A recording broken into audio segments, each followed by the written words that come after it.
Shark, okay. Check, check, check. Check, check, check. Alright, I have no idea if this is working now. Let's check it again on the live stream. Now let's check it again. Okay, it is working. Alright. Live stream. Let's go back to this. Let's see how audio levels are. Hello, hello. Okay, it is working. Alright. Live stream. Let's go back to this. Let's see how audio levels are. Hello, hello. Okay, it is working. Alright. Live stream. I'm live, by the way, hun. Alright, see how audio levels are. Hello, hello. Okay, it is working. Alright. Okay, I think this is working. I don't really know. Let me know in chat, guys, if this is not working. But we're gonna try doing some mouse modding. I did not have any luck earlier today, so we'll try it again. I don't know what I'm gonna start with. What do I have here? This is a Chaos M3 whatever, M3 Pro Mini. Alright, I'm gonna bring up my own stream here so I can monitor chat. Alright, so I changed up my lighting setup yet again. New camera angle. You guys will be able to see more of the dog this way too, and more of me. The lighting on my face still isn't ideal, but I can't really fix that without like... actually there is kind of a dumb way that I could fix it. I could like shine another little light in my face. But I guess that's an option. Let's see what that might look like. I don't like tweaking things live because it's not very interesting, but we'll try it. And why is the music not playing? Huh? Why is my music not playing? Is my headset being stupid again? What? Oh, the tab was muted? Okay then. Okay. Holy technical difficulties, Batman. Alright, let's try. I could try shining this thing on me. I don't really know if it's gonna mount well to anything, because it's a little flimsy.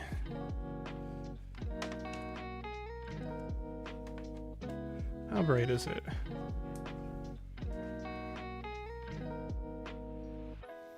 Oh, that's not bad. That's actually pretty helpful, isn't that? For seeing my face a little bit better. The only problem is I don't really know where I can put it.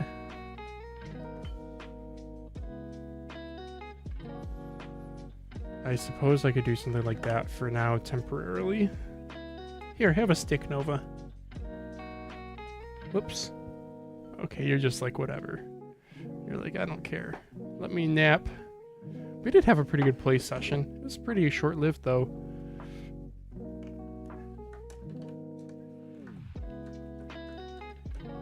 Alright, we're just temporarily gonna mount this light with a little clamp. That's like not at all how it should be mounted, but it is shining on my face. With it off, it does indeed help. Okay, we'll go with that. And we'll give the dog the stick, which is actually something I was using for mounting. Is she gonna lick it? Okay. What a smart dog you are. Yeah. Silly girl. Alright, and let's see. Check OBS. That looks good. Okay. And I'm gonna check the stream health one more time, because I don't trust that this thing is actually working. Stream health one more time. What a smart dog you are. Yeah, this works. Okay, good.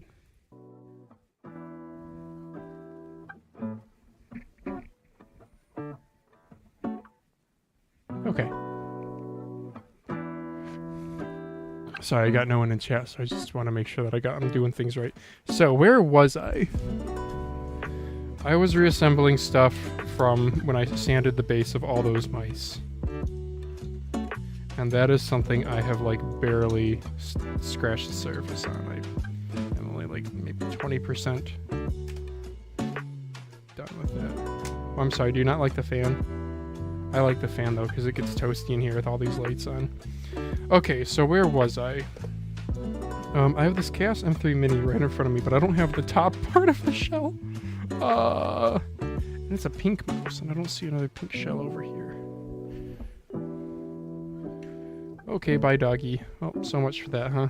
Man, I gotta shell swap my orbital pathfinder at some point too. You guys see this here? I still haven't gotten around to that.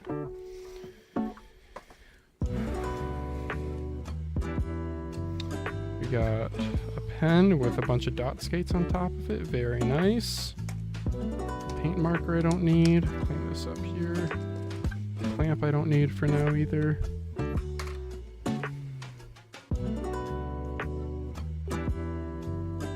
Okay.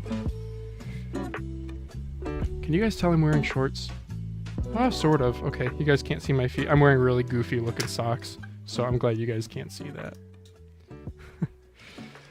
Oh, skates. My old bag of skates here. Look at this. My clamp bits. These I want to keep, but I don't know where I'm going to put them. There is fine for now. And I'm looking for the other part to my... Oh, here's a Lambs of Atlantis. Wow. Finding mice all over the place. I want to find the other part to that Chaos M3 Mini. Found it. Okay. So what do we got here? So the Chaos M3, I used at work the other day the Epo Maker Click, which is the same exact shape. It's like a more robust feeling mold though, compared to this. But that made me realize Epo Maker Click's Omron Opticals feel quite nice. I didn't swap Omron Opticals into the Chaos because this has hot swap sockets. But the more I've thought about it, the more I realize I want to. So that is what we will be doing right now. Hey, we got Private Jet in chat, which I haven't seen you before. So Private Jet, hello, welcome to the stream. Makes me kind of sad knowing that OP18K V2, Wooting 60HE V2, and that ASUS 540Hz OLED is just going to be peak. There's going to be nothing else to test. It's like a solved problem I wish I still had. Yeah. I mean, just devote more time to honing your skills and aim trainers, and more importantly, devote more time to playing games. Enjoying that. How about that? I think I already shell polished this one. It's just kind of a cheap feeling plastic feel, which is too bad, but why don't we get this show on the road here with removing these hot swap sockets. Okay, that magnet is just going to eat that up, isn't it? Alright. I got more batteries, too, and they smell like lithium. I think I talked about that on last week's Mousecast. Yeah, guys, check out... Mousecast is doing a giveaway, courtesy of Joel from T-Evolution. The dude is so cool. He reached out to me after the Mousecast episode posted the anniversary, and he was like, congrats! By the way, you want to do a giveaway? And I had hummed and hawed about doing a giveaway. I had wanted to, but... life got really busy, and I was just like, I don't really want to devote. I can't really devote. I could not really. I don't think you guys realize, like, this week has been absolutely nuts. Like, pretty much every single day I wasn't getting home till like 9 o'clock, and then even after that I had things to do.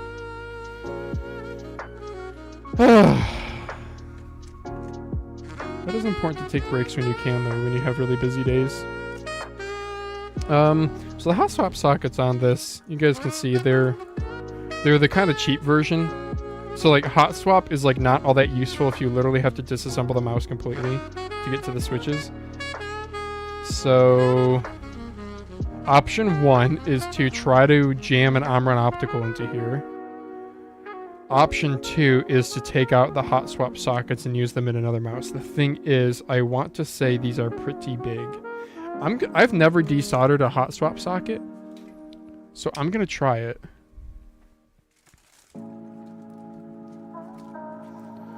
Sorry, I got my fan blowing on stuff and it blew something down. Oh, doggy. See, if I was that Hassan guy, I'd tell my dog that she has to move. That she's not in frame. Oh my gosh, is that really not gonna...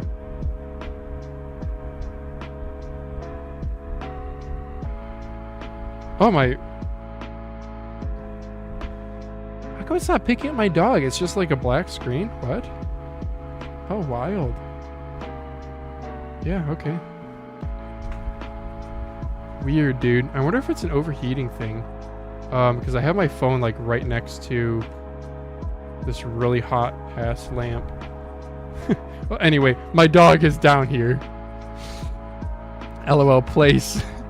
You know what's funny is that is actually one of her commands, but we use it for when my wife and I are sitting in front of the TV watching something.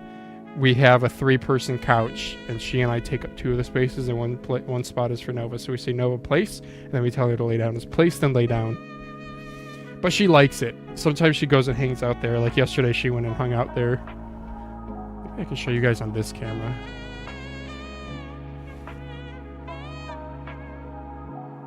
Yep. Sleeping like a piglet. That was something coming from having cats growing up to then dogs. Dogs, like... Cats always tuck. They always tuck themselves all cozy like. Dogs are awkward as heck. They just keep their paws out. It's adorable. Jam and Amran in there first to see if the middle pin makes contact. Yeah, I know. I want to do that, but I'm also just curious, Mr. LKL. Thank you for stopping in, by the way. Because I've never desoldered one of these pins before, so it's just a curiosity of mine. And this camera setup... I don't know if you guys see my face is like right here up against the camera, so this is actually kind of tough. Okay.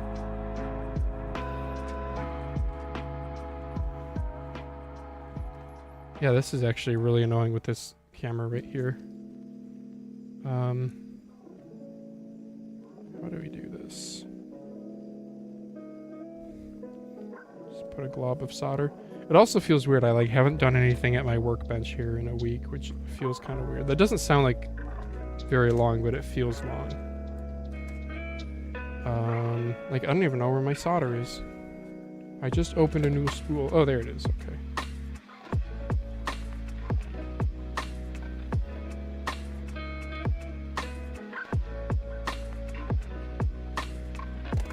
Okay, can I like push it out? Good, the doggy jumped back up. Yeah, I like don't know how to get that out. I don't know which way they come out from. I imagine they gotta push out that way, but when I was pressing on it just then, it wasn't really.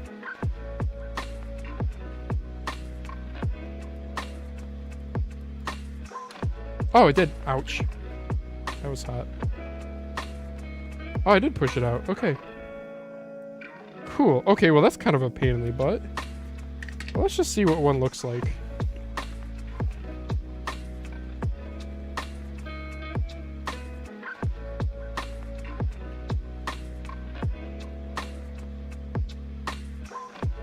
Oh, good job autofocusing.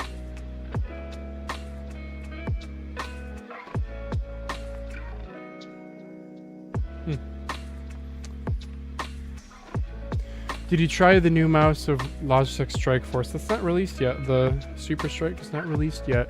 Mr. Dragon Train Beats. By the way, I don't know. Have you been in chat before, Dragon Train Beats? I don't think I recognize your name. Welcome to the stream. Yeah, Super Strike. I thought Logitech's marketing material did not mention a release date. I thought, correct me if I'm wrong, guys, 2026. Didn't it say early? Did it say early 2026? I thought that's what it said. So here's one of the Milmax sockets. Okay. So this must be one of the thinner ones. Huh. And you just gotta push on it like crazy to get it out. Well, I kind of want to... You know what, Mr. LKL? I'm going to take them out because... You're probably right in what I should do, but I kind of want to save these hot swap sockets for something. Oh my gosh, where did I just put it down? Nope. Okay. Are they magnetic?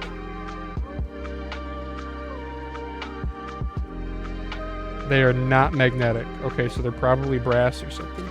So I'm gonna put them in a little baggie before I forget. Do you guys, when I buy like switches and stuff from AliExpress or skates, I'll keep the little drug baggies that they come in. Perfect for things like this. And it does still have the pad, as y'all can see, even after you desolder the hot swap socket. And the pinhole seems to be the right size. So I actually want to get a bunch of these then. I mean, I put armor and opticals into everything, but my understanding is that there's different Milmax socket sizes, and these must be the smaller ones. Look at that dog. Hi, Lauren. I watched some videos. I followed you. I saw 2 pro players FPS who got the Strike Force unreleased. Oh, but they're probably not really. Oh, dude, can you link that? I will literally talk about that on Mousecast if you have a source for me to read up on or watch. We'll do it this way. So I can sort of bend my head under like this.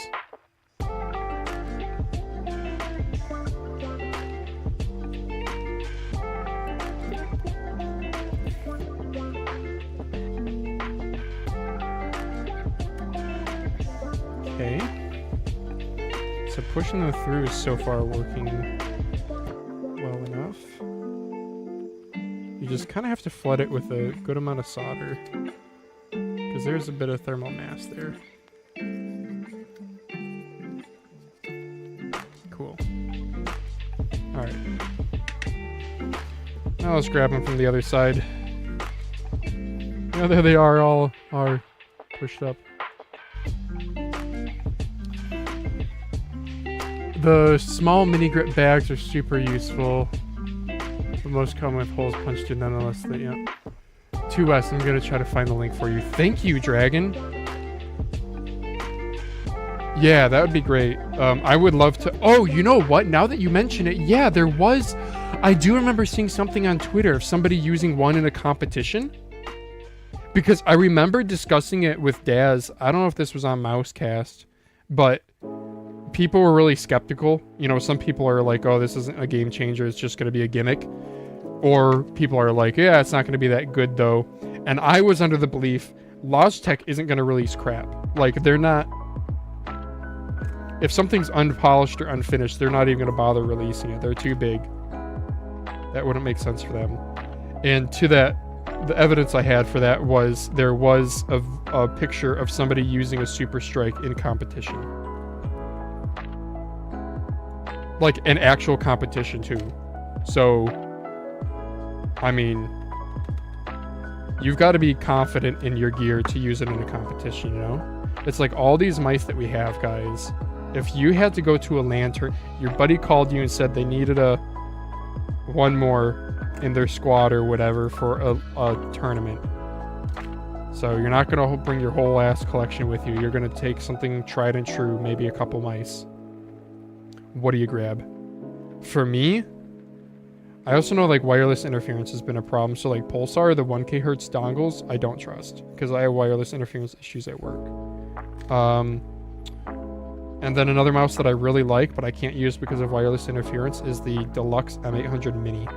I have wireless interference at work. It's not as bad as the Pulsar 1K nano dongles, but I did buy 2 4K Pulsar dongles from Micro Center because there's an open box one for only $6. They retail for $20. So I grabbed one, and then they were on sale for $8, so I grabbed the second one. I need to pair them and test the wireless stability. But point is, I would probably go like WL Mouse Strider. As you guys all know, that's like one of my favorite shapes. And WL Mouse stuff I have had no problems with. I think battery life has been an annoyance of some WL Mouse stuff. So even all these battery swaps that I do, I have not battery swapped my Strider. So my Strider with the grip tape on it and the full-size skates, it's actually, I want to say, like... Didn't I weigh it on stream once and it was like 52 grams? I'll do it right now.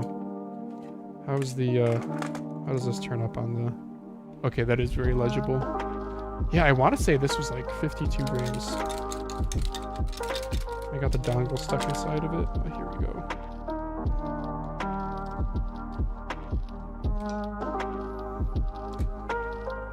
Yeah, 52 grams. CS Pro settings. K Serato got one. X Strike Force. Ain't it like 60 something grams though? 100% expecting it to be Apple's magic touchpad haptics good. Yeah, and that's the implementation. Yeah, same. I am cautiously optimistic that it's going to be very good. A very good haptic engine. I mean, again, if a pro player is using it, there needs to be a lot of confidence there. Because the last thing you want to do is to throw because you misclicked. And I stand by that click timing is incredibly important, because if you mistime your click, it's no different than having like bad aim.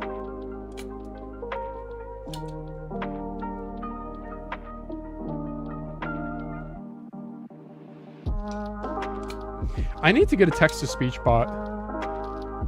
That's something I should have done before this stream.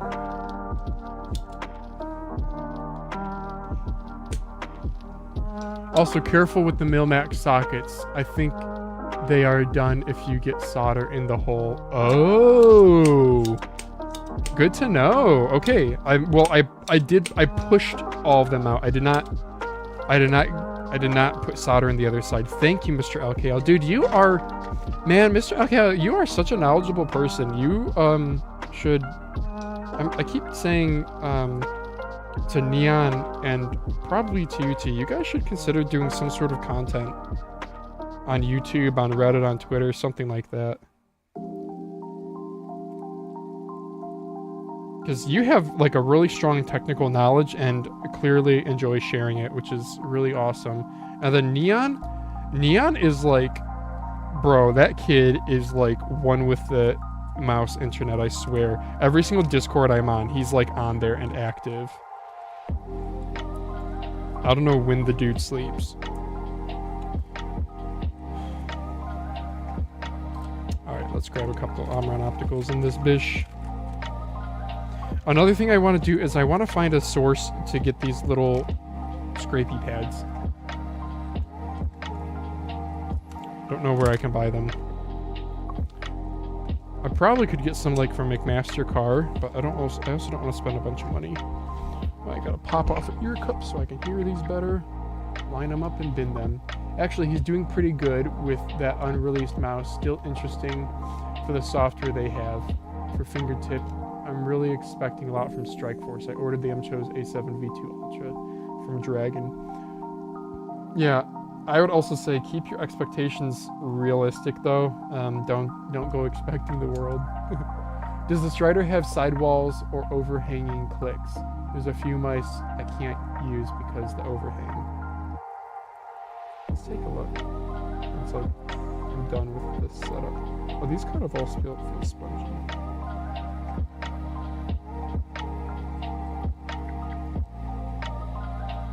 I like that one.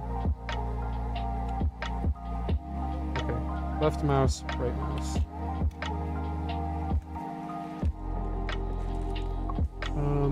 Button overhang. Let me grab that Strider again. Oh yeah, dog's back, by the way. Look at that Doge. Look at that. She got hair that's about ready to come out right here. There you go. You want that? I'll add it to the other one that's on your nose. You want me to open? She likes it when I open this because then she can sniff outside. I just won't be able to for long. Overhanging clicks? I don't know what you mean by that, but there's your overhang. I don't know.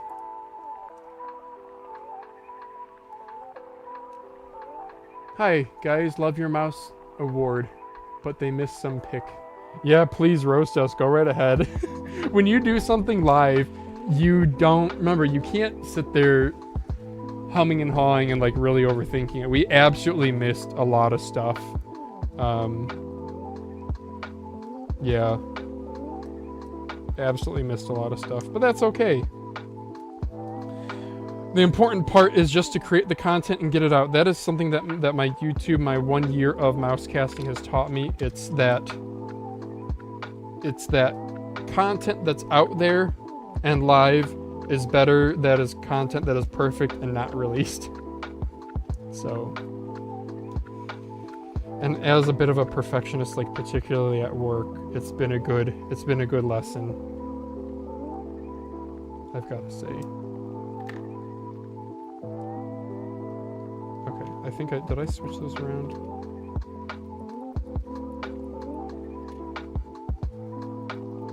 Man, those feel so nice. Solder them back up. Let's do our little icicles. It has button overhang. If you use the grips, it will not touch you ever. What?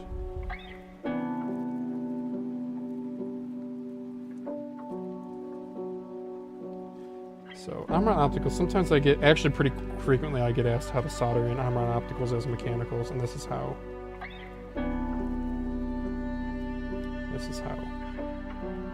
We have to do what I call making icicles, which is you put a bit of solder on it, touch that middle contact, and you pull up. Can I zoom in for you guys?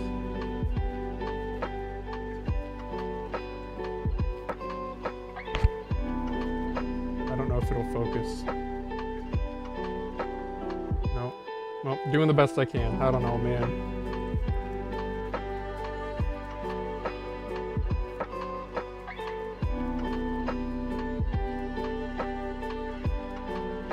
Yeah, I'm tapping it to try to focus it, but it's not working, so.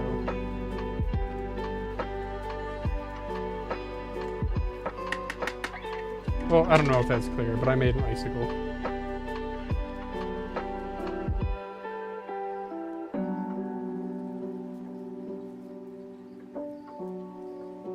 Whatever. Okay. Keep fussing. Dude, I've spent so much time fussing with my camera settings. It's not even funny. Oh, and the camera's all laggy now? My frame rate is like really low.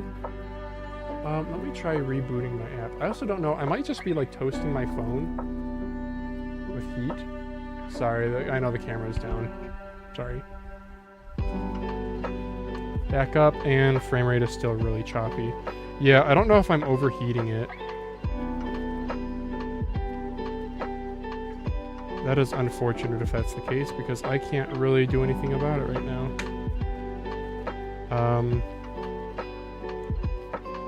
Well, son of a gun. My phone battery's not low, is it? Nope, I'm 100% battery. I can turn up my fan.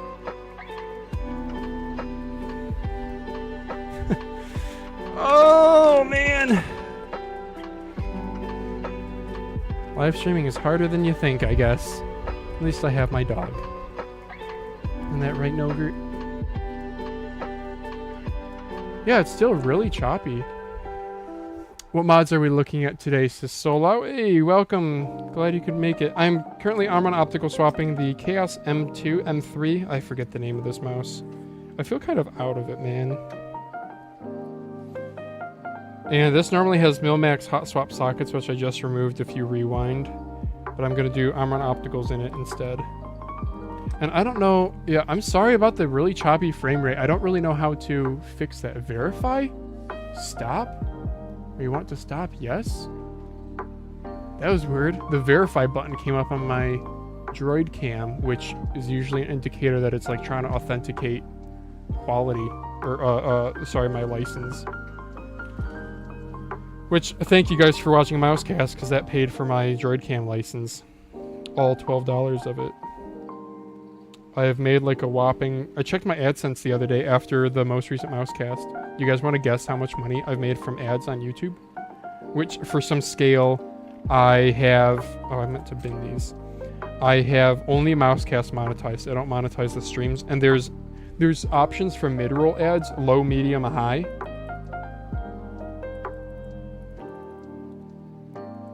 And I have them on low. I don't know, maybe they're not all on low, but at least my first page of content is all on low.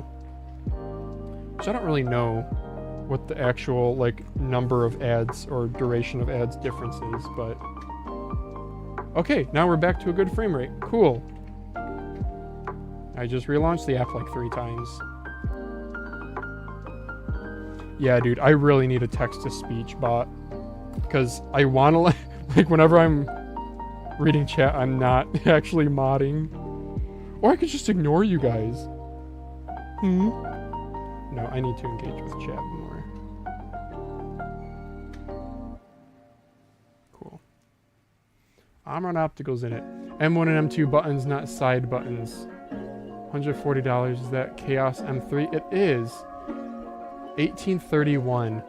Okay, so you guys want to know how much I actually have made? 1831 is closer, Mr. LKL. I've made $30. It's like $30.41, I think. So, and I got monetization enabled in June? Something like that. And when I got that, I went back and retroactively enabled monetization on all of Mousecasts. But if you catch it live, you don't get ads, right? Is that how that works? Okay, I'm gonna test the mouse. Oh, and I can actually pivot you guys, so you guys can see me checking. So, here comes a Windows sound. I apologize.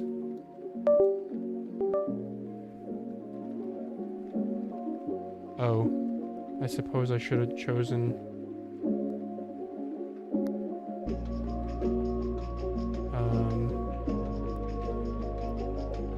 Okay, here we go. Yeah, cursor is working. Cool. Alright, left mouse. Works. Right mouse works. Yay! It's nice when things work, huh? Okay, sorry, that was my Windows sound. Yes, the Chaos M3 Mini. I actually have 2 of these. I bought one, and then something happened with the seller, and they canceled it, but it still arrived. But because it was canceled, I bought another. And then that first canceled one arrived, and I was like, what? Okay. Wait, or am I thinking of another mouse? Son of a gun. I think I'm thinking of another mouse. It might have been actually... Oh, no. It was that I got it crazy cheap. Yeah, I got one of these for like $16 or $19, something like that. Really, really good deal.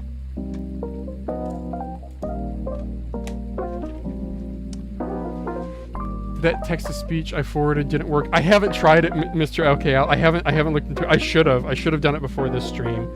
But I meant to go live today at like 10 o'clock, and then a bunch of stuff came up. So I just kind of, I guess, not panicked, but I've been eager to go live today, I suppose. It's fair to say. And there's no DPI buttons on this. Yeah, there's no DPI buttons. Are no DPI buttons. Sorry, excuse my English.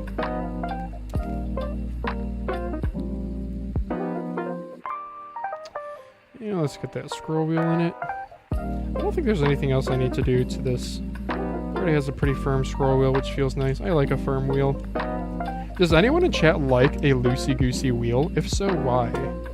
Like, I like firm, notchy scrolls. And I use the scroll wheel a lot. Maybe it matters if you're like trying to spam jumps or something, or I watched, there's a Borderlands YouTuber who I watch called Lil Gas Mask 666, and he's really funny, really good content.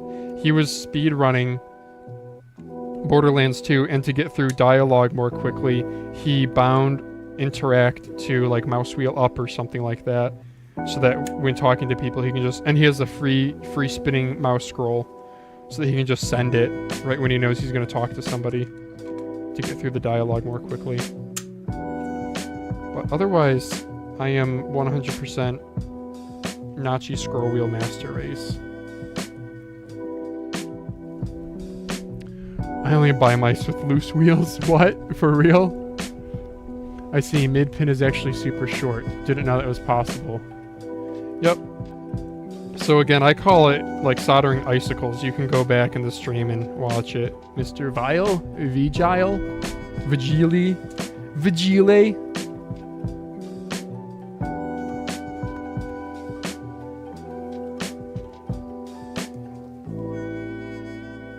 Beautiful. Yeah, the real Viper Mini is this right here, guys. Get the real Viper Mini. Please stand up. Please stand up.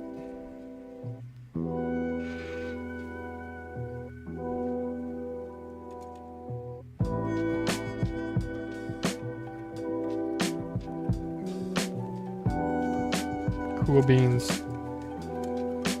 Is that it for the chaos?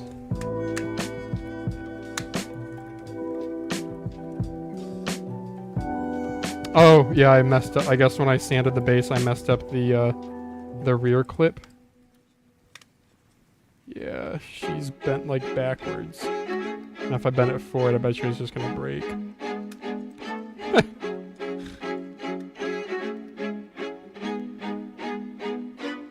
Oh, that's so gonna break. Or it's just not gonna do anything. Alright, well that's what screws are for, right? Right, guys? Ooh, clicks feel too light. Okay. Yep, that's gotta get fixed. I did open the window for her. Yeah, she's loving it. I have... Oh, whoops. I have the wrong camera angle. There you go. Now we're back to the dog cam. I know. Unfortunately, I think I block her a little bit, but that's okay. Yeah, she's the best. Okay. Yeah, she's scared of the vacuum. I don't think... Does she know the word vacuum? Nova, you want a vacuum? Oh, no, no, no, no, no, no. You're like, no, please don't do the vacuum. Oh, I think she does know the word. Now her ears forward are trying to look for danger right there. Danger radars. M720 Triathlon. Looks like M800 Mini. Yeah, M800 Mini is not as close to a Viper Mini as what people think. I mean, it is close, but it's... I'm just saying, like, the Epamaker click is closer. The Glorious Series 1 Pro is a little bit closer also, I would say. The Deluxe M800 is like a blend of a F1, like an ATK F1, and a Viper Mini. Oh, bummer, I gotta loosen this up just to get this stupid button out. There we go. Yeah, this plastic just feels cheap. Maybe I shouldn't have swapped it.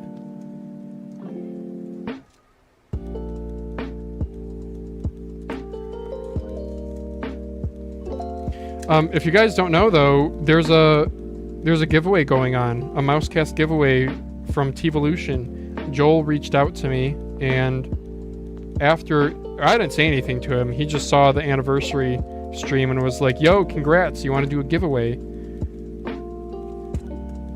Link is in Twitter, and also, did I link it in this chat? I did not link it in this chat. Go back to the Mousecast episode. I put it in the I put it in a pinned comment. Or follow me on Twitter, Phalanges Co.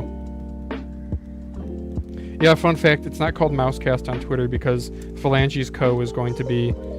I had like some business ideas. But alas, it is not meant to be, I don't think.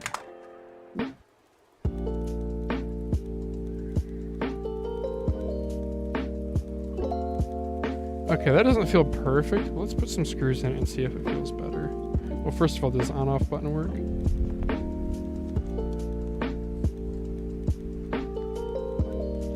Well, I see the sensor turn red, so sure.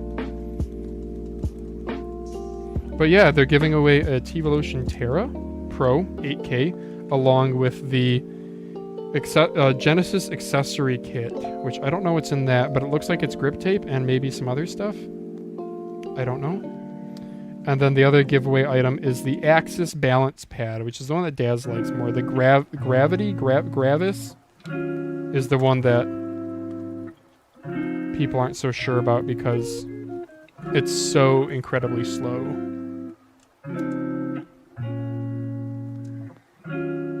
But the Terra was featured in the Mouse Awards. Daz picked it as his best, like, other clone, right? Which I do agree. The times I've gone over to his place and checked it out, I am like, wow, that's a good quality mouse. It's not, G703 has never been a shape for me. Like, I understand it, but I just do not perform well with it. So it's not on my shopping list. But speaking of my shopping list, I need to find where I put my... Oh, here's the skates. Which I should probably just do different skates. These ones are all bent up and they're kind of thin. Nope, I thought I wasn't zoomed out. Big up, Joel. Yeah.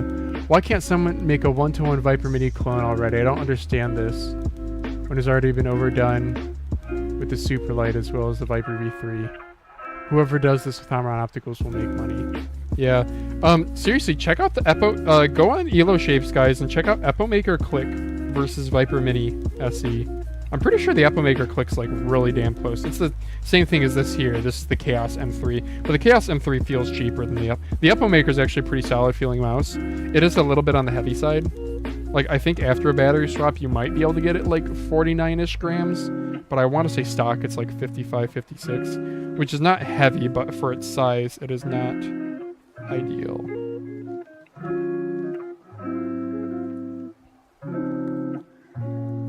Yeah, that middle skate looks like crap, huh?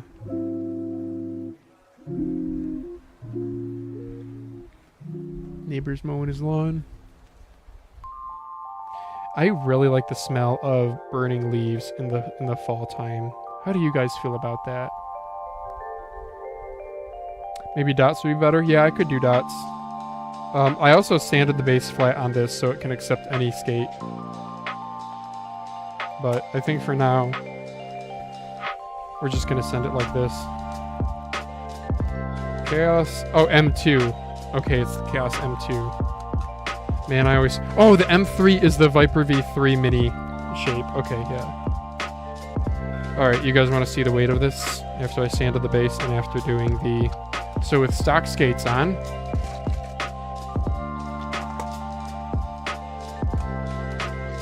I'm gonna guess...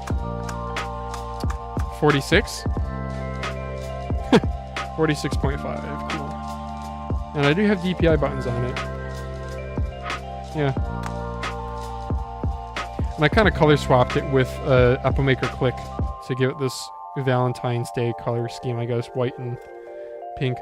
And the Epomaker is now a black and white, which I think looks so much better than just plain white. Alright, well, there's this mouse done. I'm gonna go set something heavy on top of it so that it can flatten out those skates a little bit. That's actually a trick I've been doing is I have been... Alright, I gotta remember to move the camera back. I'll take my water bottle and I'll set my water bottle on top of the mouse. It did actually work for one of these other mice over here, the Valkyrie M3. VK-M3? Yeah, something like that. Just don't spill water bottle. What mouse do we want to do next? I kind of want to do the Aula SC900 because this is actually sitting on my desk for too long because this is... I have to mess with the battery in this one.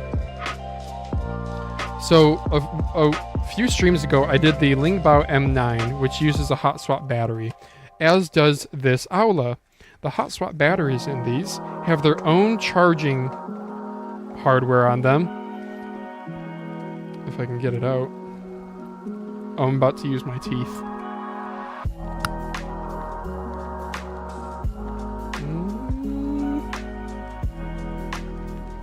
Son of a gun. Okay. We are going to pry it out.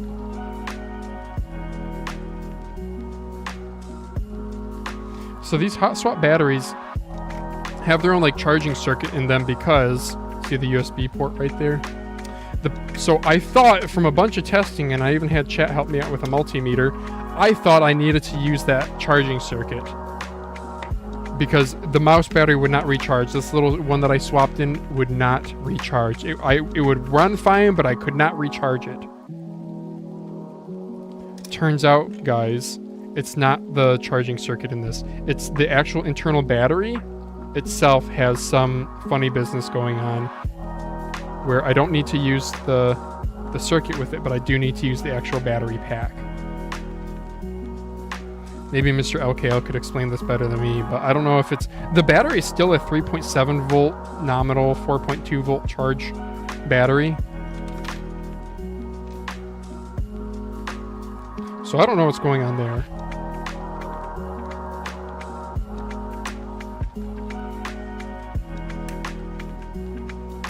There it is. There's the battery pack.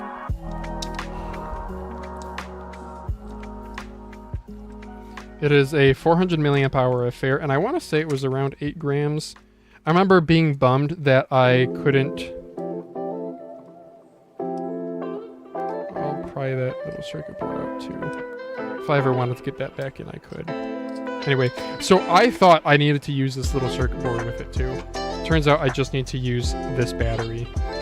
So we'll get rid of this adhesive here because it'll just get in the way, and for me handling it, it's going to lose all of its stickiness. I'm not trying to backseat, but if you have a second phone or tablet, you should just pull up chat and set it next to the mod station so you can just glance. What I really need is text-to-speech. So I do actually have chat on a tablet right now. I don't really have a place for it. And by the way, I don't take offense to that. If you said it in a rude way, I would probably disregard your opinion, but you said it so nicely. But also, I am totally open to things that improve. Like, I don't watch Twitch streamers. I'm not really in that circle. All I know about Twitch is that Hassan shocks his dog, which is really sad. But I will move this for now. I might be able to set up my station here is like so busy. I might be able to set up a stand for the tablet though. Yeah, I should do some reorganization. What I do really want is a text-to-speech bot, but I don't know, text-to-speech, it might get spammy too, right? Is there a downside to text-to-speech? Spudger time. The brightness on the table is IMO super bright for that lighter color mouse. Maybe I'm on OLED. No, the problem is, guys, so, okay, you want to see what happens? So I currently have, this is my webcam at a normal brightness, and actually looks okay. But I can lower it more, but you see these black bars? That's because I'm using LED lighting. So LEDs flicker at whatever your main frequency is, 60 hertz here in the US, and digital cameras pick those up, and you'll see these scan lines like slowly move. So the only way for me to get rid of those scan lines is by increasing exposure. There's better ways like decreasing shutter speed or something, but I can't do that with Droid Cam. These lights have caused me so many issues. I've like literally spent hours min-maxing. The light that I currently use is the one that gives the least amount of flicker. This guy right here. So, but yes, I am all game for ideas on how to make the stream more watchable. Thank you guys for that. So I am moving my tablet with chat. There you MFers are. And I will put that right next to me here. The thing is, I don't think... Oh, damn it. Did I just get a sliver? The thing is, I don't think it's going to make a huge difference because I still have to look away from what I'm doing. Okay, am I not allowed to show digging a sliver out on stream? Probably not if it bleeds. Okay. I will spare you guys all. Well, there's the sliver. I'm gonna put it back in me now. It's right there. Oh, not that it even... Okay, you can't even see it. Who cares? It's all placebo. There was no sliver. TTS will most likely get spammy. Yeah, I saw... The only reason I knew that is because I saw somebody did text-to-speech behind a paywall. But that feels kind of scummy to me? I don't know. Then again, people do,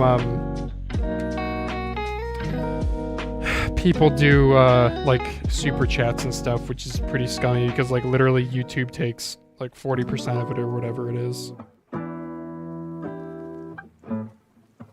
So, I don't know. Oh, I instinctively looked up here for chat.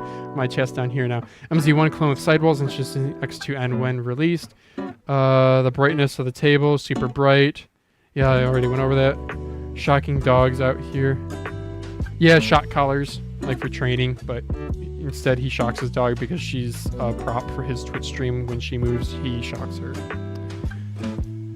Anti-banding setting, no, Droid Cam doesn't. I'm using a Galaxy S7. It's an old phone. It does, I think the S8, that's my side camera here, does have an anti-banding, but that's only in the Samsung camera app. I can't enable it in like developer options because I use Droid Cam to use these as wireless webcams.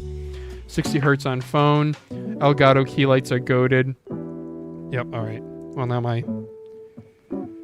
my soldering iron is heated up. So let's start popping this off.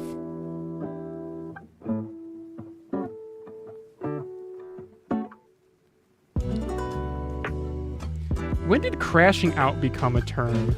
Crashing out. That means to like go on like a heated ramble, right? The first time... Ooh. How did that not burn me? The soldering tip, like, directly touched my skin. It left a mark, but it doesn't hurt. Melon was the first one that I heard use the phrase crashing out. And then I saw somebody else using it, and I was like, oh, okay. So the way that Melon used it made it sound like ranting. But I think it means, like, ranting plus having a hot take.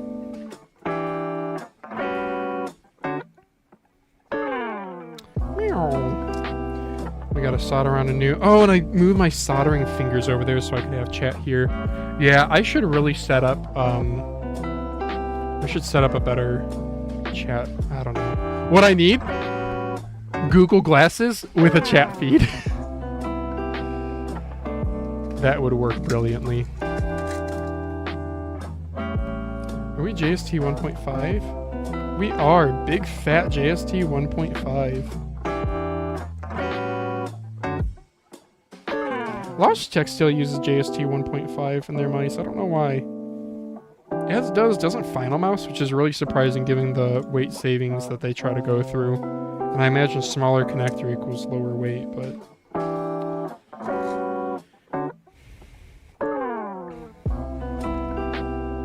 And let me know if you guys want to change the music too. I've actually listened to this one a whole bunch today, so I wouldn't mind.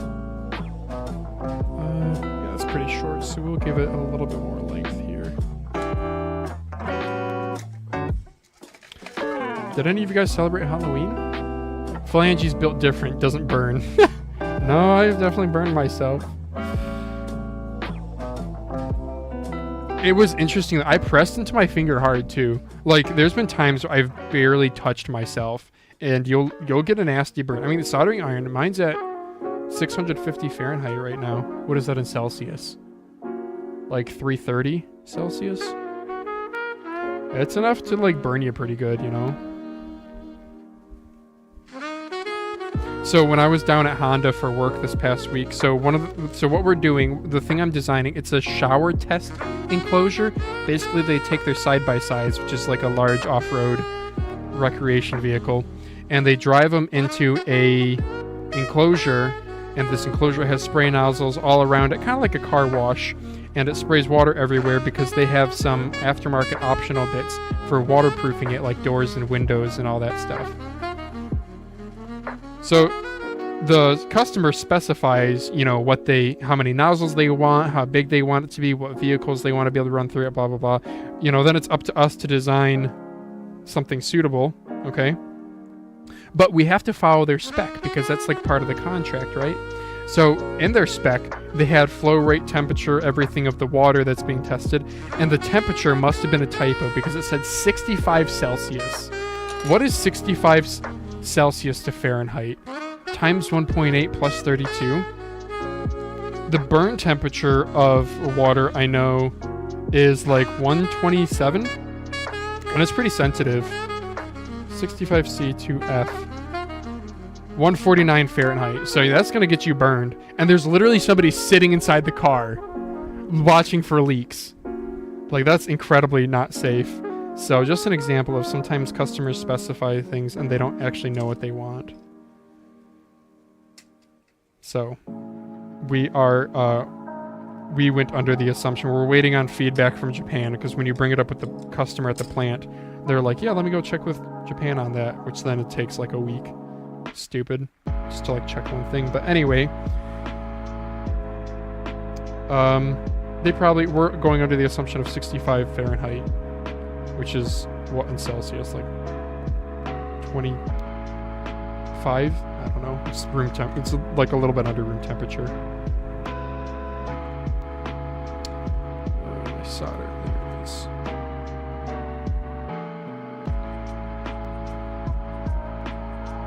Yeah, burn temperatures of like skin and stuff. It's like, I remember doing another heated washing enclosure at a different job. Funny that I'm doing another one. And I remember reading like 123 Fahrenheit and it's uncomfortable but you're fine, and then like 125 and you're burning yourself. It's interesting how sensitive it is.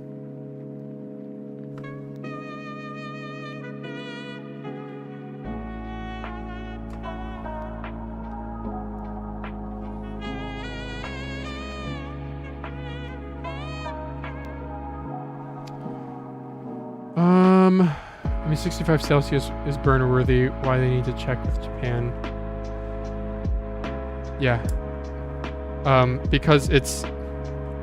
You want to know why they got to check with Japan? Because when you work at a really big ass company like Honda Motor Corporation or whatever it is, you unfortunately learn to stay exactly and only in your lane.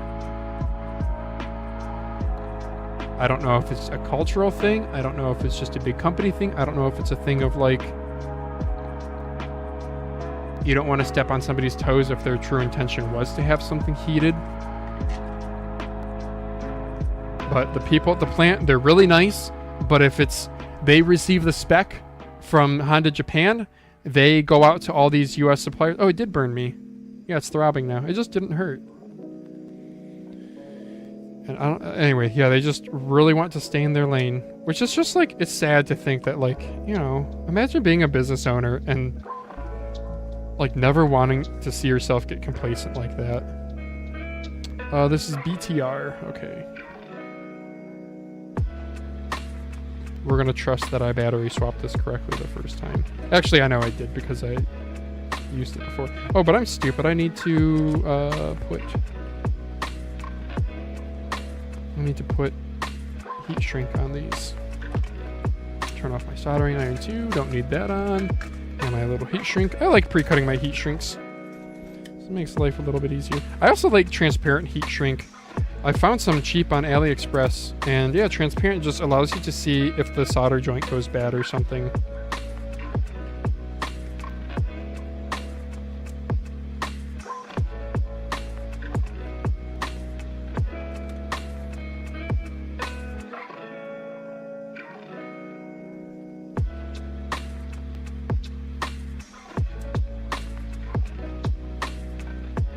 Yeah, I don't know if it was on stream with the Ling Bao how I had to use the factory 400 milliamp hour battery. I do think that was on stream.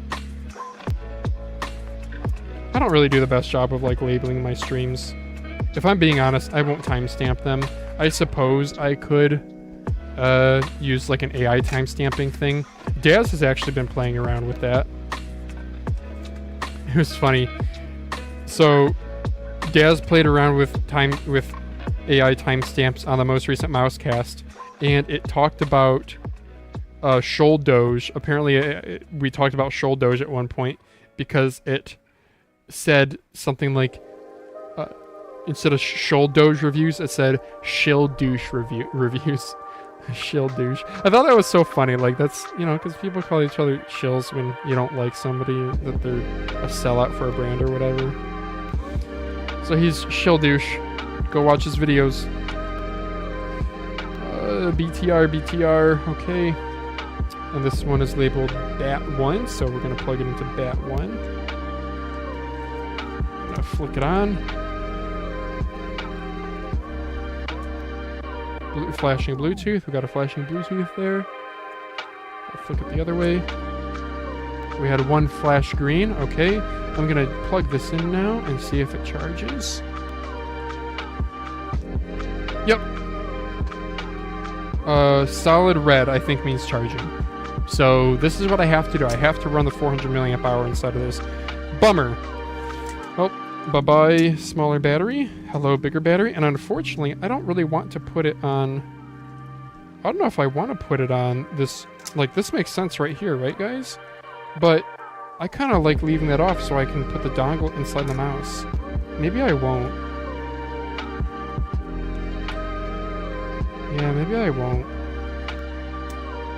Yeah, the sanded base, it looks rougher here than it actually feels. It feels quite nice.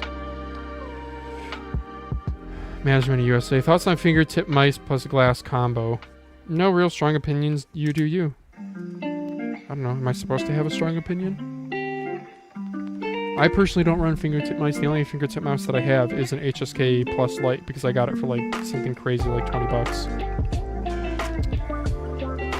But I know Pingu is a big believer in them. Glass pads, I personally don't run just because I don't like having to wear a sleeve, but I definitely understand them. I could main glass if I like got really into sleeves, but the thing is I just don't... I don't know, I just don't like game that hardcore anymore, which is kind of sad. Ever since Battlefield 2042 died off, I haven't played FPS. I've been playing a little bit of Crab Champions, but I gotta say, it's like a little bit of an existential crisis also of like, what am I even doing with all these mice if I'm not gonna play FPS at like a decent level? I don't know. Still figuring that one out. I tried Black Ops 6 and I was really disappointed. Daz said it so perfectly on Mousecast once where he was like, the engagement feels very manufactured. And I was like, oh my gosh, that is absolutely how it feels. Like you spawn in and there's exactly enemies where you think they're going to be, but they're also all pre-aiming you because they also know where you spawn. It just feels incredibly manufactured. And just like engagement baiting. It's kind of like doom scrolling. I compared it to like doom scrolling on a phone. Like you could just tell the developers are like, okay, and we'll put the spawn points here because the run speed is this so that people will sprint from here to here and then they'll engage here and then they'll die, then they'll engage over here, and if they don't die then they engage over here next. It's very... It feels very prepped.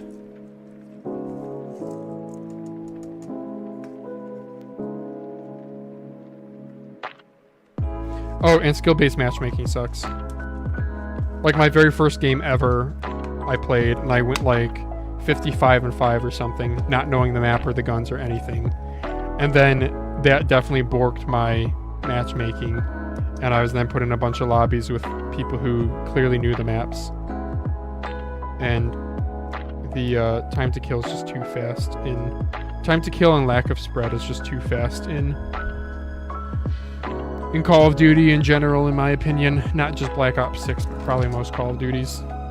I've played a Modern Warfare and Modern Warfare 2, and that's mainly it. A little bit of World at War.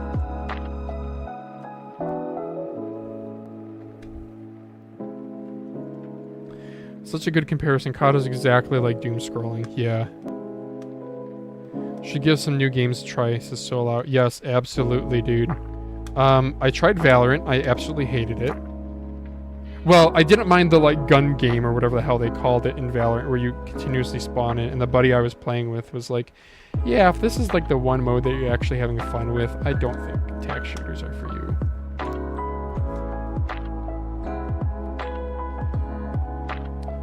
Yeah. I tried the finals. It's alright. I need somebody to play with because I don't know the game, and it's really frustrating to die to like somebody with a giant hammer. Where's my... I thought I had a bigger one out. Yeah, she is asleep. Look at that. Look at that fur. Look at that furry dog.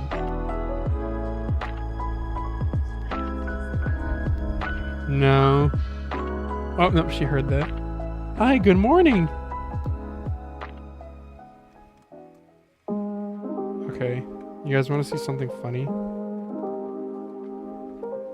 My dog, when she sees a vacuum, she's scared of the vacuum. She'll probably hide.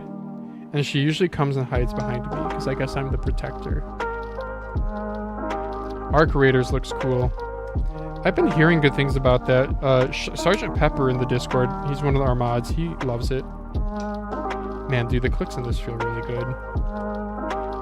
The skates are bad, though, so let's do some new skates to this.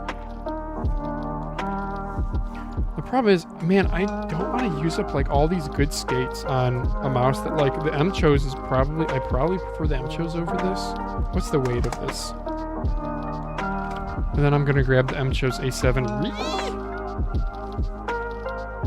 Okay, not totally fair because this has skates on and the other one doesn't, but I'm gonna say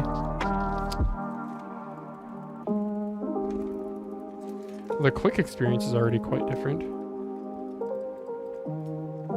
Side buttons are down lower and bigger on the SC900. Coating's better on the M-Chose. The outlet, these use just a weird, like, slippery coating. I'm gonna say 51 grams and 49 grams. 49? 51! Yeah, so the finals I do want to give that another shot, but just it's a little bit slow at times too. I don't like that the combat is kind of Overwatchy, how it's focused on, like, team battles. I like a little bit more of a traditional PvP enemy team versus the other enemy team. You know, 16 on 16, 20 on 20, something like that. I've been playing Apex lately. It's also hyper competitive. The gunplay of Apex seems fun. I absolutely hate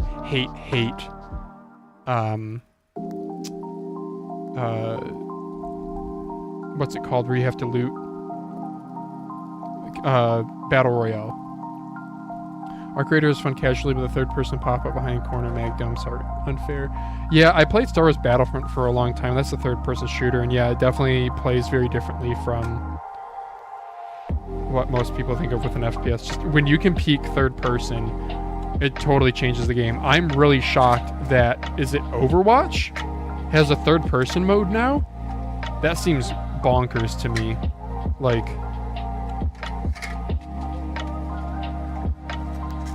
it's a disadvantage if you don't use that. But I also heard that, like, the hitboxes in third person are, like, way overcompensated, and I don't even know why there's a difference in hitboxes if you're doing third versus first person. I understand, like, your bullets coming out of the wrong place when you're third person, but that's like an inherent downside of point blank engagements when you're running third person. And I think that should be just accepted as the norm. That's how it was in Star Wars Battlefront, and you just accepted it.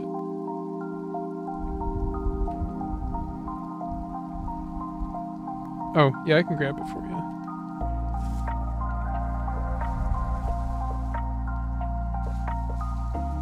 Can you take it, honey? Oh, I see. We're emptying the garbage.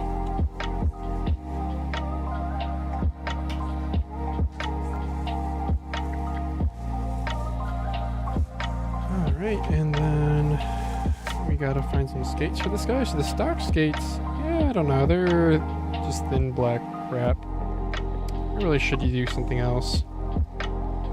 If a game has a high TTK like Deadlock, I don't care about third person, but with sub 1 second TTK, third person shouldn't be an option. I think that's a really good take. Yeah. I remember Gears of War was kind of a fun third person game, and a game that played similar to it was Rogue Company, right? Do you guys remember Rogue Company? That actually was a pretty fun game. Hey dog, are you trying to hide from... Oh yeah, she's trying to hide from the silly dog. Or you just want to eat the dust out of there. I'm gonna buy WL mouse skates. They are dirt cheap. 160 dots for $12 converted. That seems decent. I don't know. I buy the AliExpress dots that are, like, insanely cheap too. Hi, pup. Hi, pup. Are you trying to turn around? Oh, look at you. Yeah, you like sniffing out your window. Yeah. All right, I'll do dock skates. I posted to Discord. I got really lucky, and they had these skates on AliExpress that were 7mm red dots like this. Wait, are these the 7mm ones? I think these are the 7mm ones. And it was like $1 for, it was like $3.50 for 120. And it was like 60 or 70% off with coins. I posted it to the Discord. Bottom line is I got 360 dot skates for $1. Okay, she's scared. She wants to be comforted. Look at this. See how she's all antsy? It's because the vacuum cleaner is banging around out there. So if I sit here, she'll probably go... You go behind me? Or do you want to hop down? Silly dog. Yeah, she doesn't like that vacuum. It's coming for you, Nova. It's coming for you. Yeah. So I guess we're pausing the stream to do this. They banned AliExpress for us, says Mayank. Oh yeah, are you in India, Mayank? Uh-oh, she sees it. Oh, that's scary, isn't that? That's scary. That's scary. Don't vacuum in here, Lauren, because I dropped some screws earlier. And that's where I found one screw so far, and I haven't looked for the others. Can I vacuum later?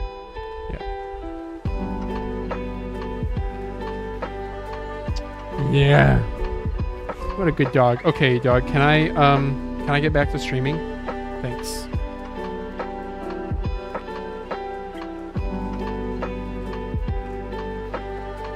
Yeah, and these red dots from AliExpress are actually pretty decent.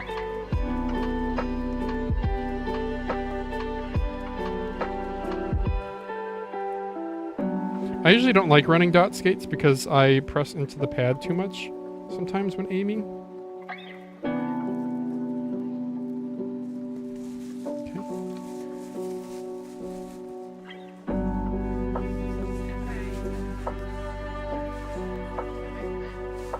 Okay. Okay, yeah. Noted. Let's see. I know I have some like speedier skates here too. I even ordered some more AliExpress skates. I did the whole thing where, again, 60% off with coins, plus $1 off 10 coupon, plus quantity discounts and stuff, and you can get them down to, again, like, it's like 360 for like a few bucks. Are they bad? I don't know. These ones I like. I guess I'm doing two different sizes on this one just because that's what I have sitting out, so. She went really chill. Whoa, scared of vac for real. Yeah. Yeah, she's funny. Thank you.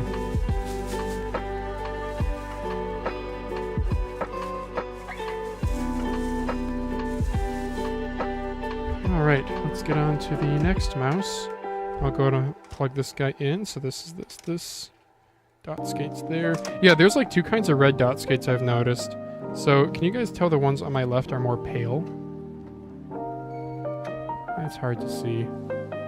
Yeah, the ones on the left are a little bit more pale. These are harder and faster, whereas the ones on the right here, these are more gummy and a little bit slower. A little bit of a softer plastic.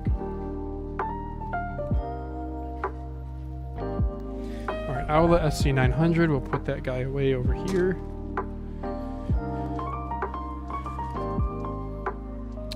Really know where I put my Owlet SC900. I'm gonna put it in this bin here. This is my less popular side. I already have the A7 Re, so the SC900 is not like one of my top picks. It's a fine mouse, but if for the same price you can get an A7 Re, get that. Although the stock switches, that's modded then again. The stock switches on the A7 Re are Omron 100 million mechanicals, which kind of sucks. And the Owlet comes with TTC optical V2s, which are much nicer.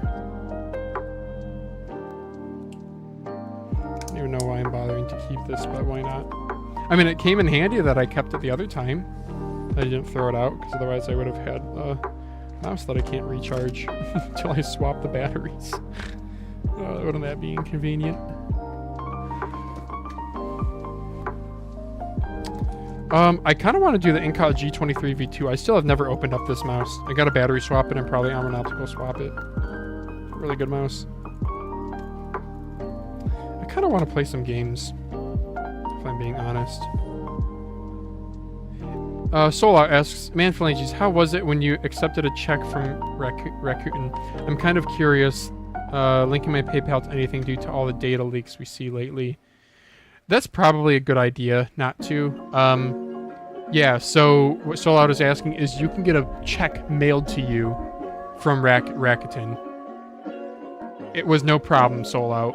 There's a delay to it. I want to say there's like a week or two delay, because there's transit time, plus, you know, somebody actually physically puts your letter together and mails it to you. I don't think it's totally automated, so... But other than that, it was no problem. You just receive it as a check in the mail, and then I use mobile deposit on my banking app. So, I think you're totally fine doing that. Especially since Rakuten, you know, unless you're like absolutely living paycheck to paycheck, in which case I'm so sorry. But if you're in no rush for the money, then that's fine. I don't know. I have like $300 of accepted cash back in Rakuten right now that I gotta figure out what I want to do with it. Okay, what mouse do we do next? What mouse do we do next? I'm looking over here. Glorious Series 1 Pro, VXCR1. Let's do VXCR1. Just to get this guy done. Just gotta find the mouse. VXCR1, here it is. Coolio. Yeah, like Dad says, the VXCR1 is such a solid mouse. It has been such a solid mouse for so long. Good coding, good clicks. Like really, really good clicks. Really, really well implemented mechanicals. For me, I don't use it that much simply because the shape is not my absolute favorite. It's basically a X1. Or I'm sorry, X2. Like a Pulsar X2. Which is a fine shape, but not one of my favorites. It's just a flat-sided rear hump, kind of uninspiring. It's fine. Nothing wrong with it, but it's just fine. I do think I'm going to tweak my clicks a little bit here. I think I might have made them too light before. So let's pop this apart. I do cut myself more often than I burn myself. Fun fact. Not by choice, to be clear.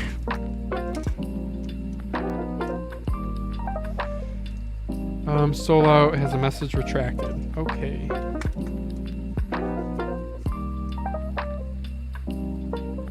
I hope you guys don't retract messages because you think it's like a dumb question. There are no dumb questions. The only dumb... Who told me this once? Was it a professor? The only dumb question is the one not asked.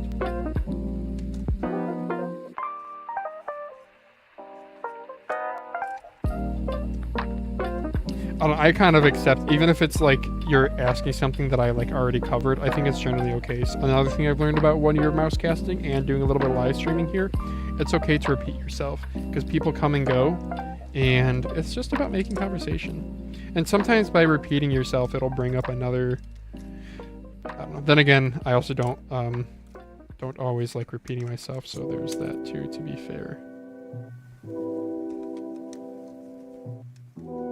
Like, I guess, you know, maybe I'm just not that bothered by repeating myself. I know, maybe I'd be more bothered depending on the circumstance. It's very different if it's like a mouse community thing. I don't know. I try to be respectful in my interactions because what might be a mundane question to me that I've answered a million times, if it's the first time, you know, I get DMs on Reddit probably about like once a day. Usually asking something like mouse battery related. And they're pretty much always the same question. It's like, what JST size is this mouse? Or, I have this issue, can you help me with it?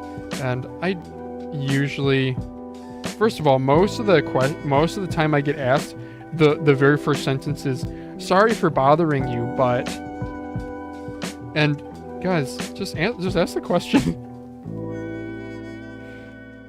Like, was it Linus Tech Tips or something who said, like, the in-person interactions, he was like, yeah, that's right. He was like, sometimes you'll tell somebody recognize you and they'll be kind of staring at you and pointing, and then you'll look at them and then they look away really quickly and it's just kind of awkward. And Linus is like, just ask for the selfie with me and be done with it. Like, you're making it more dramatic than it needs to be.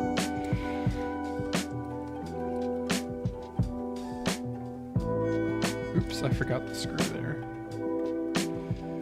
Socrates, all I know is that I know nothing. Quote is peak way to live life. Yeah, that's a really good, yeah. So I work in engineering and manufacturing, which is a very male-dominated industry, right? So it is, I learned very quickly that the most confident people in the room are often not the smartest. Because the smartest people know they don't know everything. There's also that whole curve, like intelligence curve, I forget what it's called.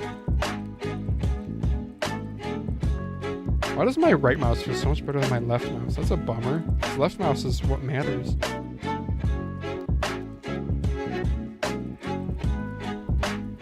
Yeah, my right mouse is like nice and poppy. Oh well. Oh, do I need to... I do have enough fingernail to do that. Oh, I don't want to... Okay, I should though. I will disassemble this real quick just to put a little groove in that. Yeah, because after you sand the bases, the buttons are... Also, this base is a little bit warped. You can see some of the heat marking here. This kind of glossy color there.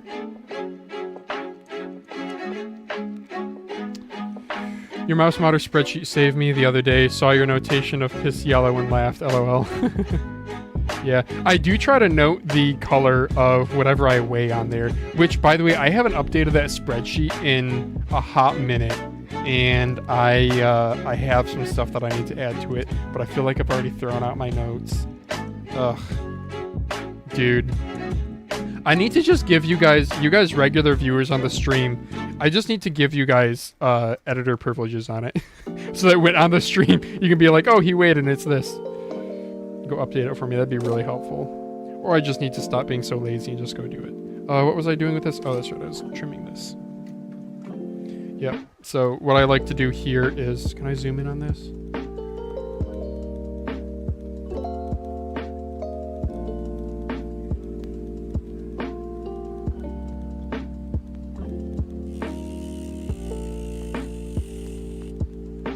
That's it.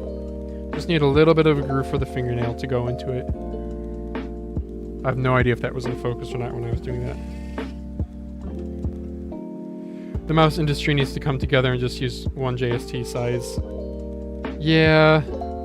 Pretty much 2025 we have seen JST 1.0 really come to the forefront. It used to be that 1.25 was the most common. That is simply not the case anymore. I don't know if there's a reason for using the bigger ones, because I know they are heavier. Like, Logitech uses JST 1.5, but there's got to be a reason, right? Could be, like, that it's a cheaper connector from their supplier. It could be that they have fewer, like, defects of it popping out of place or something. In shipping or in transit, or from heat cycles or something. It could be that their factory that they use, prefers that for some reason. I don't know. I don't disagree though. Like JST 1.0 is... I like it. I do like that. I know ATK and VXC, you guys see this? They have a lobster clip on their battery. Yeah, that's not typical. ATK is the only one that I know of. ATK and the whole ATK group are the only ones that I know of who do that. So I guess the Logitech 1.5mm thing coming undone is probably not the reason why. Updating documentation just sucks. You don't have the time when you have the info, and you don't have the info when you have the time. Oh my gosh, is that brilliantly said? Holy crap, that is exactly it. Yeah. That is exactly it. What I should do is, so what helps me is when I take pictures for Reddit, for disassembly photos on Reddit, that's usually, when I make the Reddit post, that's usually when I also update the spreadsheet. The problem is, lately I've been doing the Reddit posts from my phone. And updating a spreadsheet from your phone on mobile just sucks. Nice and spammable.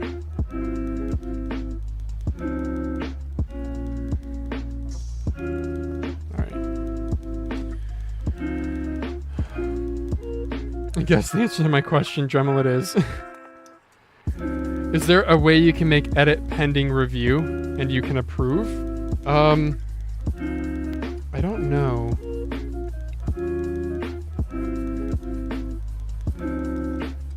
But if I'm getting in there to approve it, I could very well just do it myself.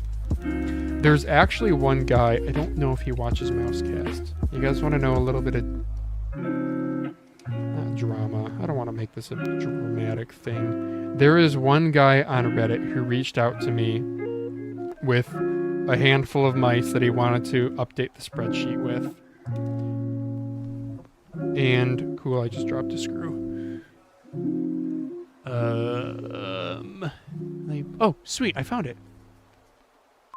His name is like Atramus. It's ATRAMEUS or something.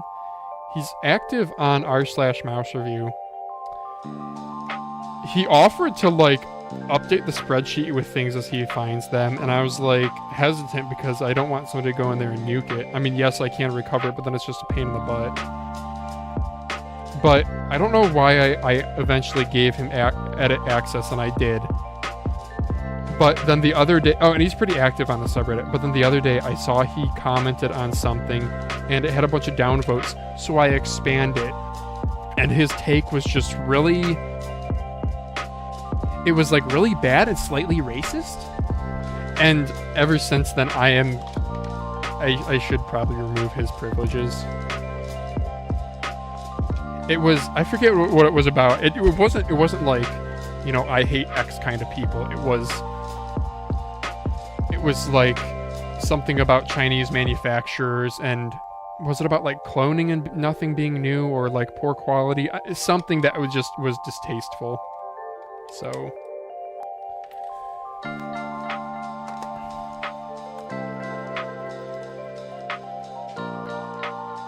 no skates, 42 grams. Pretty good, guys. Oh, let's weigh the skates. Yeah, so it's going to be 43 and a half. Yeah. Pretty good. Makes you want to mod everything, doesn't it? Like, what do you guys think when you see my, like... because what's the stock weight of this? Like 50 some? This is the Pro Max, so I'm guessing Max means big battery on this version.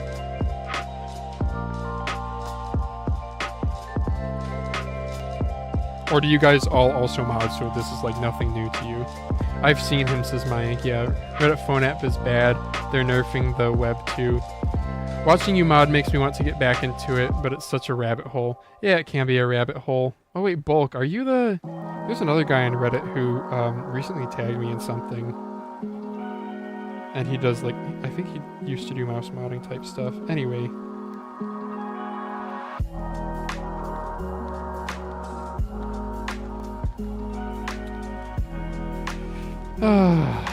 yeah, look at how low the sensor position is on this. I didn't realize that.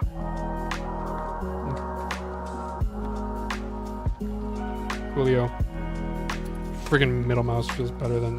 the armor opticals in this are just kind of spongy, which is sad. I don't have a center skate ring. Is this the center skate for it? Not that I even care. Oh no! I didn't sand down the door.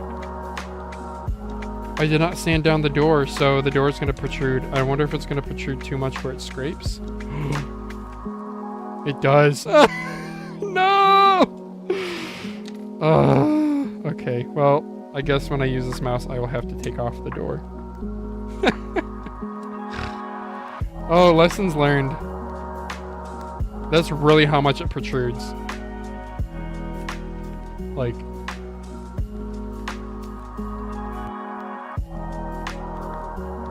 Yeah, I don't know. The frame rate is like low on this. I don't know what's going on with this camera. I don't know. Alright, well this one's done. I'm gonna try relaunching my camera app here, see if that improves it. Oh, is this on or off?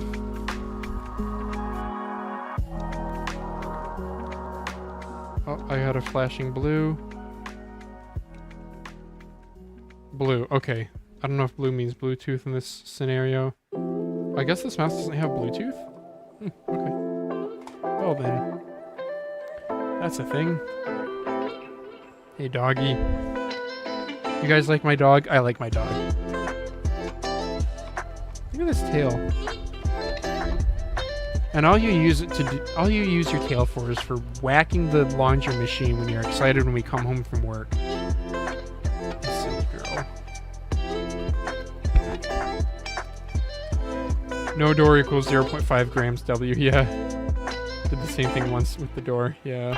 Stop solder modding after I destroyed a PCB trying to get an encoder out. LOL, such a pain. Yeah, I know. So encoders, the trick is I could do... do I have any with an encoder that I could do on this stream? What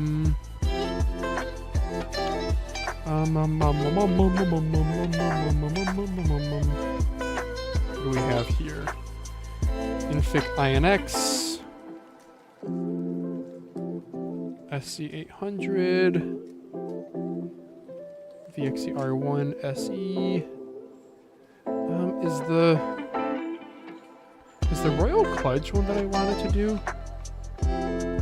Have I already done this one? I've already done the encoder on this. Anyway, the trick to doing encoders is I find I take my little grippy claws. Oh, whoops. Turn the camera back on for you guys. Sorry, restarting, relaunching. Okay, frame rate's better now for now. Okay. So the trick is I flip it over. I'll use my little grippy claws here. I'll grab onto the encoder, and then from the bottom side, I'll put a bunch of solder, and then I just yank it out. Or if I know I don't want to keep the encoder, I just trim it. I just cut it. I just cut it off, and then I pull the little bits out. That's honestly the way to go. Because if I'm replacing a smooth ass scroll wheel that I don't like the feel of, I'm not keeping it. So. Royal Kludge, dude, this is a banger of a mouse. Look at the coating. Like a friggin' $20 mouse that has a coating. It's crazy. This is like by far the. Look at how small the PCB is too for a 3311 mouse. Uncommon 3311W. Speaking of W, there's my.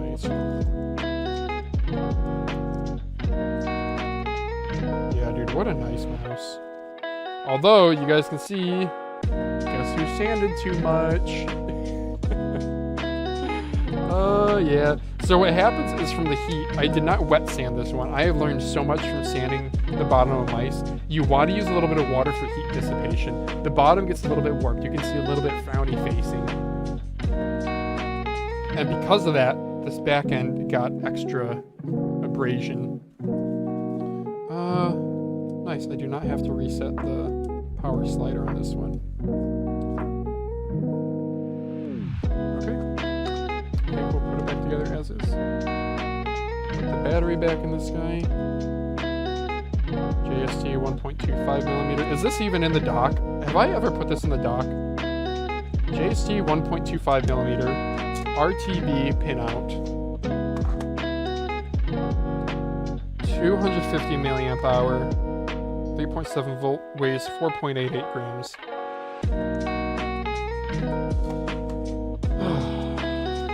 Yeah, I'm not going to reference this stream. And I could like go update it right now. I've done that on stream before, but it just seems dull. I don't know. I want my streams to like actually be fun to watch, sort of.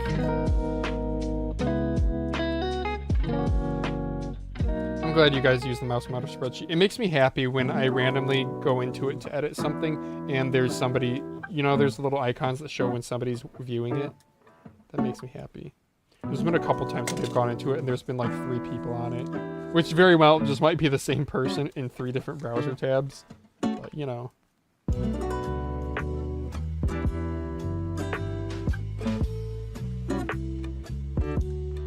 I'm really happy that Mousecast has lasted. I guess one thing I've been concerned about is it falling off, you know? Because I'm not the kind of person who needs a ton of affirmation, but damn, if you do something for a year straight and there's just a slow decline, it sure does get hard to want to keep it up, you know? So thank you guys for watching Mousecast and watching these live streams. There's 9 of you guys watching right now, which is awesome. Do I want to do armor and obstacles in this? I don't know, the clicks of this feel okay. I do have a lot of armor and obstacles though. But it's a 3311 mouse. Mousecast is great, says both. Yay, I'm glad you like it. I think that's great too. I wouldn't mind seeing front and rear removing flaps with spares in the box, so you can run different skates. Is that too niche?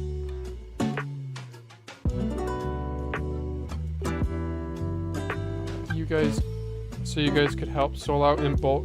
Could you tell me where clippers Dremel for clean cuts in the base? Yeah, so I mean I might be able to help. Dremel's a name brand. The actual term is a rotary tool. And then you want to make sure that you get the blades. Just start with like a kit. At least here in the US on like Amazon there's kits with variety packs. And then for cutters, you'll want to get what are called flush cutters. Sometimes also called nippers, though I believe nipper is a derogatory term for a Vietnamese person or something. All I remember is that in Combat Arms it was censored in the chat. And it was funny because then nipper with 1 P got censored, so the word sniper was just S asterisk asterisk asterisk asterisk. You couldn't say sniper in a video game. A first-person shooter. It's funny. Oh, that game was a lot of fun. It was paid to win pretty hard, but it was a lot of fun. Oh, I should probably armor and optical swap this. I'm so spoiled. Sorry, I meant which to use for cleaner cut in the plastic when modding. Yeah, I don't have good... I use end mill bits. 39 grams on this guy without skates, huh? I used end mill bits. Which look like this. They don't... they make clean cuts, but they create a lot of debris. So Bearded Bob uses something that I haven't been able to find exactly. He sells it on his store, but it's like a fatter tip, and it seems to be more clean. I don't know, the fat abrasive tips that I have tried, I'm gonna put armor and opticals in this. The fat abrasive tips that I have tried have unfortunately just like melted the plastic instead of cutting it. But you might just have to accept if you Dremel, you have to use a hobby knife afterward to clean up all the edges. That's what I do, but also I'm not like a total expert here.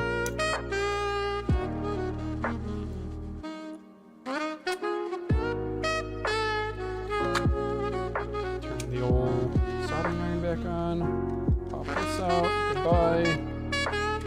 Battery out. Screw in time. There's a Dremel 7760. Which is cordless, but it can definitely melt plastic easy and spits everywhere. Yeah.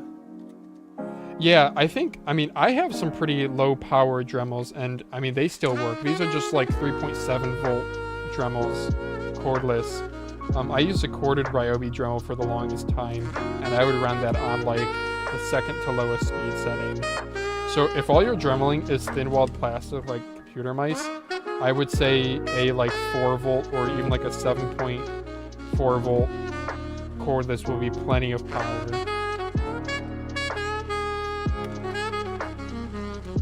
I guess a 7.4 volt would be a good, if you don't want to have to worry about power. But then invest in bits. Invest in a variety of bits. So like here's my bin of bits. I've got a ton of end mills. These are from AliExpress. Super duper fine end mills. Like you can barely even see them on camera. Is the frame rate starting to drop again? These are burr bits here. Burr bits work really well, but they, again, create a lot of small little pieces. I've got some sanding bits here, flap disc. Cutoff wheels are really good.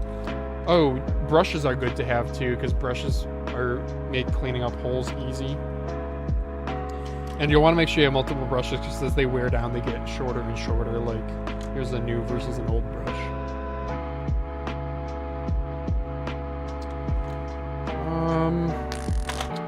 I think that's pretty much. I don't have a ton of journaling tips. I guess I don't have the best stuff. I use what I did for cutting that notch was a cutoff wheel here. This is actually for like cutting metal parts. It's like a ceramic blade, so if I were to flick this hard enough, it would just break it.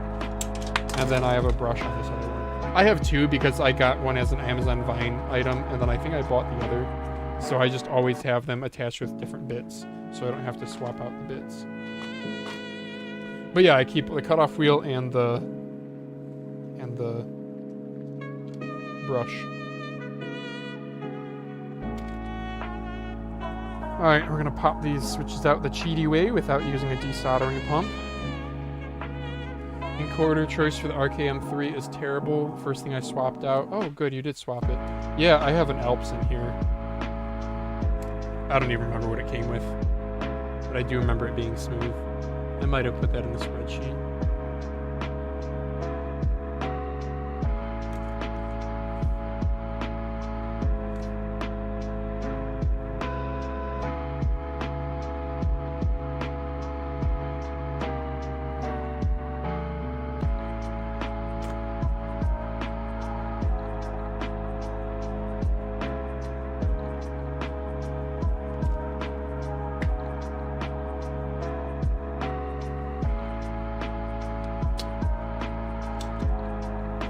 Those F-switch encoders, the steps are non-existent. Yeah. Again, F-switch that's just like the encoder logic, like how the little pinwheel contacts are inside. The actual term F-switch is not like a brand or anything, it's literally a type. But yeah, I know what you mean. It's often the cheaper encoders will have the little F-switch label on them.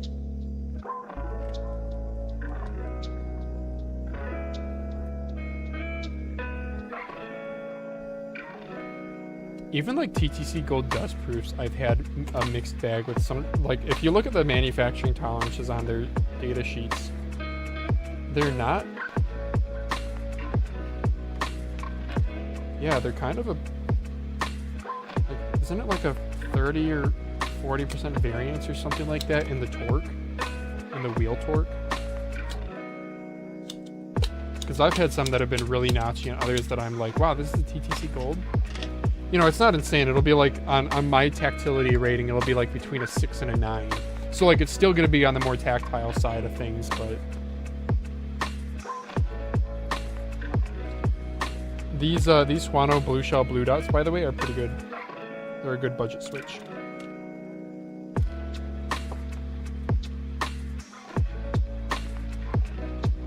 Swano does make good mechanical switches, I tell you that. They have quite a variety. I haven't had reliability issues.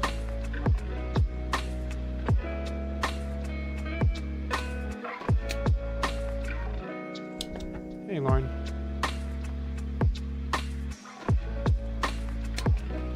Yeah, she's just hanging out. Is it cold in here?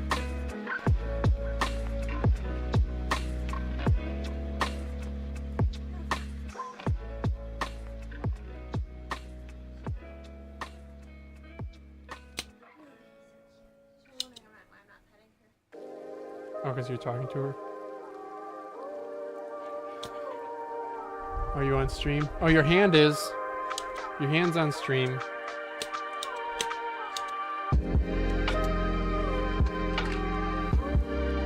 Alright, let's grab a couple Harmon opticals for this. They feel great. Where do the drivers new stuff go on the OLED camera? Random out of continent question. Does it snow in your city? Yes.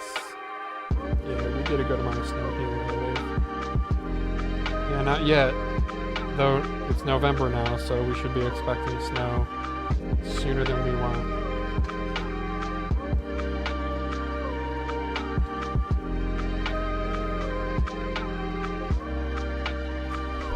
I'm not really big into any winter sports. Why do you ask? I'm not big into any winter sports, but I know a lot of people who are. A lot of people like living where we live for that reason. Personally, I don't like the winter. It's just cold and dreary, and I don't know. When people who like aren't used to snow, when they think of snow, if you grew up someplace that doesn't have snow, when you think of snow, you think of Hallmark movie, the trees are all white and everything's beautiful and white and cozy inside, but that's not how it actually is. If you live somewhere where it snows, you think of just like road slush and salt and yeah, brown, poopy, muddy snow.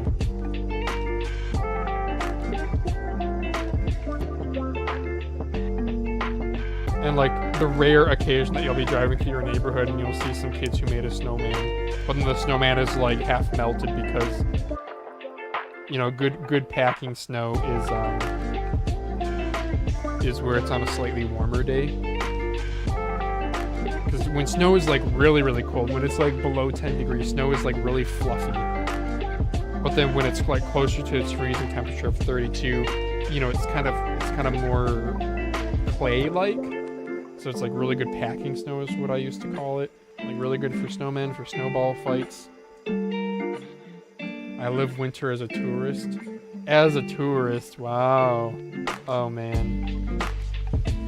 Are there any parts of India that snow? Maybe just the high mountain areas, right? Dude, I could go for some Indian food right now.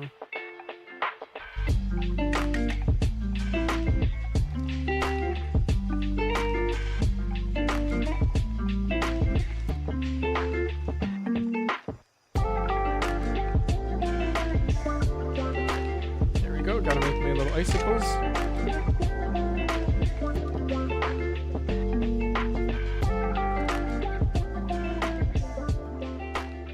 Clean up the pads before I put the switch in.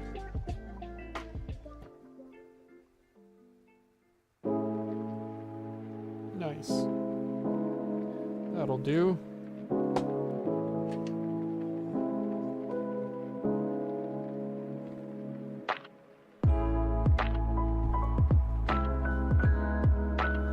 Probably getting late for a lot of you guys. Wait, if you're in India, what time is it right now? You guys like a 9-hour time difference? And it's almost 6 p.m. here. Whoa, dude. It's like 3:30 a.m. or something for you? That's nuts.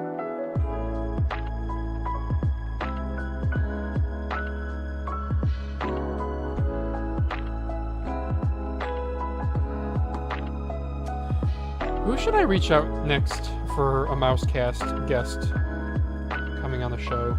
Oh man, phalanges.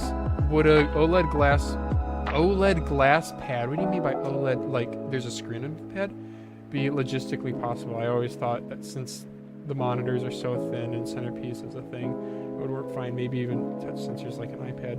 I mean, yeah, look at how thin, yeah, exactly. Look at how thin an iPad is. I think a big challenge of something like that would be battery.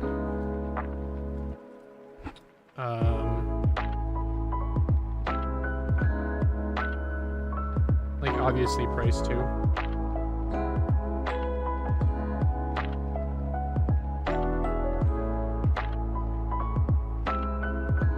Okay, I think those solder joints did not take very well. We'll test this one real quick.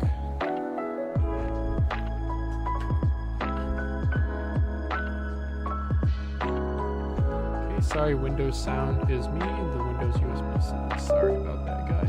That was me. Okay, left mouse works. Right mouse works. Coolio. Alright, those are all my sounds. Sorry about that, y'all. soldering iron. Yeah, I guess I'm not an expert in that kind of a thing. I think, I feel like didn't Boardsy do a video or something on one? I don't know, screen under a mouse pad is something we've talked about on Mousecast previously. You guys might be able to look it up. I feel like it's been done before.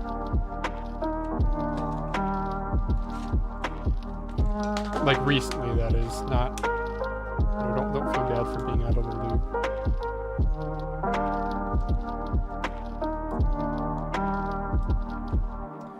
Yep, most upper areas. I lived 2 weeks in Sub-Zero City, ended up in the hospital, then flown back to my home. Wait, what? Because of the cold? You had to go to the hospital? Holy crap. Would you ever bring a member from Discord onto the pod for an episode, says Soul Out? What a good question. I have thought about it, Soul Out, and the short answer is yes, with a big asterisk. First of all, I would want it to be fair. I wouldn't want people to, for there to be like a favoritism kind of a thing. 2, they would need to be able to help with the conversation. It's a predominantly English podcast. You need to have a good knowledge of like mice, and something else is just even the most knowledgeable people won't always be the best at talking. And I'm not saying that I'm like good at talking, but yeah, you need to be. I know. So I have one other IRL mouse friend who is knowledgeable, but I would not bring him on the pod because I don't think he would be very PG. Yeah. And then I do have other friends who like, one of my gaming buddies who like is sort of into mice. Like he uses an HSK Pro, but he's not like super into it. He just wanted a really small mouse. He loves it, and that kind of ended his search. I asked him once if he would ever want to fill in for Daz if Daz can't make it one week, and he was like, thanks for the offer, but no. So like, I guess the person would have to want to come on Mousecast. So I think the format that it would most likely take would be in a Q&A type of capacity, like a call-in, you know, next caller, what's your question kind of thing. Execution of that, I think, would be pretty laborious. So usually if I've wanted a Q&A, it's been simply just Q&A. It's been you just post your questions and I ask them on your behalf. But yeah, I would love to one day. I would love to. I would like to have enough faith in humanity that people wouldn't do anything dumb. I would like to have enough faith that it would be an interesting enough segment, and that if person A got on and person B was jealous about it, that wouldn't cause drama.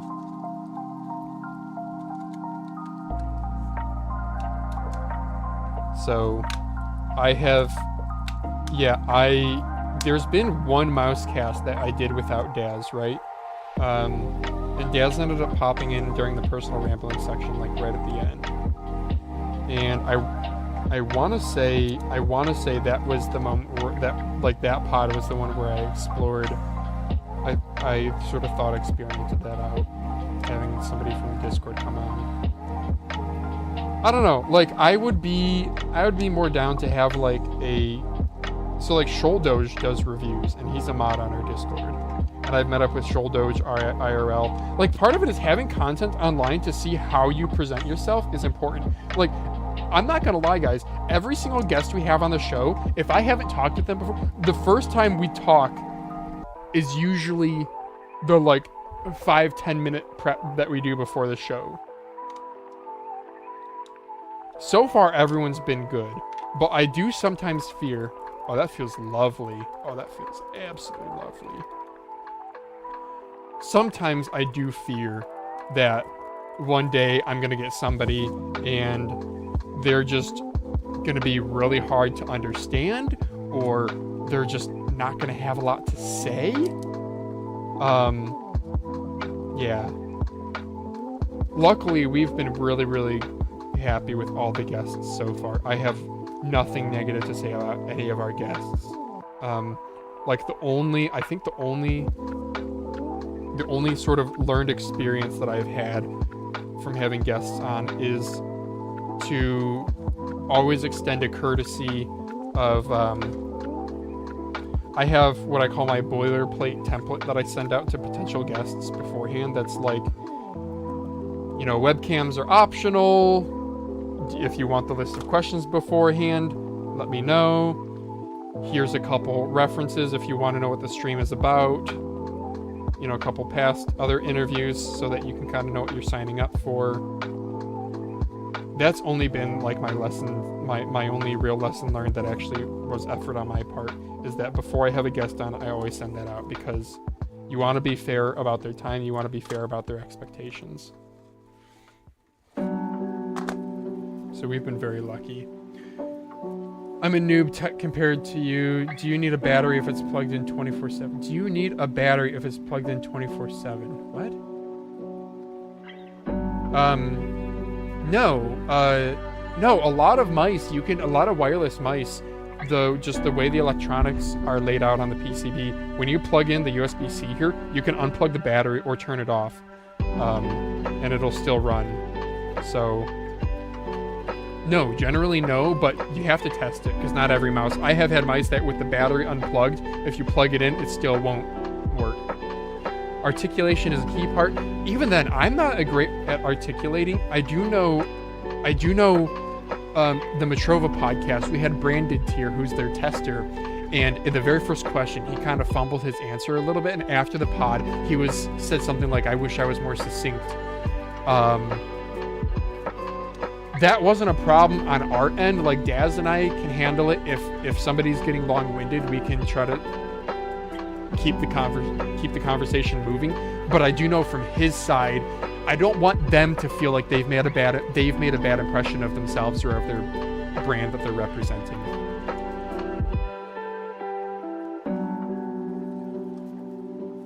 $42 grams. That's pretty good, huh, guys? With Amron Opticals in it. This actually feels quite nice. I use the stock. Actually, the Amron Opticals in this feel really nice. I need to use this mouse more. I don't know which one is gigahertz and Bluetooth. Okay, Bluetooth is down. Alright, I'm going to do something really jank, and I'm going to write a B on this.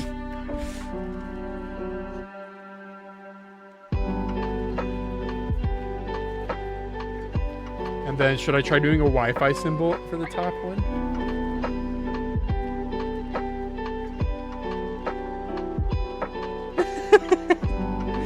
Sure.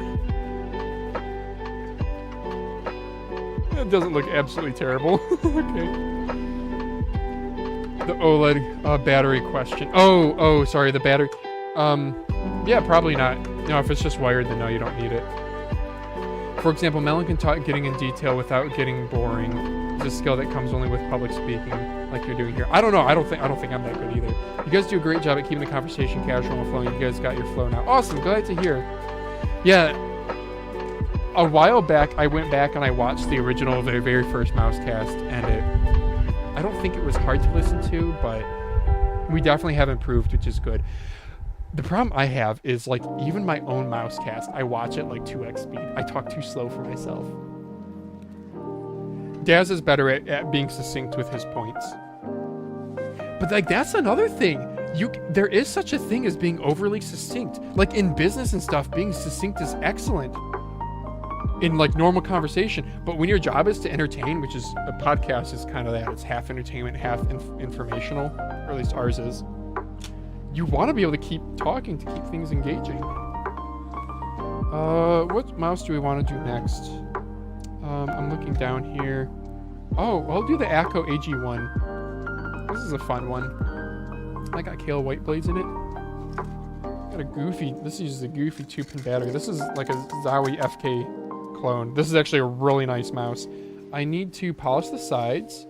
The top is rubberized, like super, it's like God tier coating. It's like, is it grippier than Viper V3? It might be, but it's almost at the point where it feels soft and rubbery, like I could take my fingernail and scrape it up. Would love to do the pod. This is from Soul Out, but I get your points. Being able to to conversate fluently and speak within YouTube guidelines is important. Solo, I will make a mental note of that. Thank you for, I guess I will have to extend the same courtesy out to everyone, but the point is there might be a time where I need somebody to fill in for Daz. Or that we simply might do a, like, look at this, they put the battery connector on the upper PCB. Or we have also just played around with the idea of having a third person on the show every now and then. The guest usually works well for that because we can do an interview style, but yeah, noted. I will probably want to, though, extend the same courtesy to other people, and there might even be other people who, I don't want to promise anything to you, Soul Out, but that's good to know. Why do you think, how about that? Why would you want to come on Mousecast? Do you feel like you have a lot to say? Do you feel like, yeah, I'm just curious, why? I guess I could ask myself the same damn thing. Why did I start Mousecast? Well, it's because I like doing content, but I like low effort content that I don't have to edit.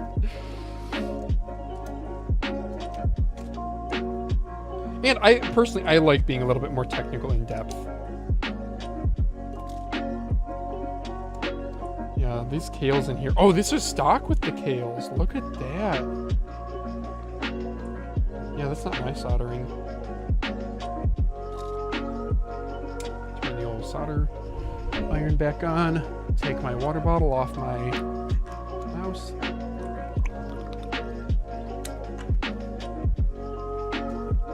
And to be fair, like, the whole within YouTube guidelines thing is not really that important.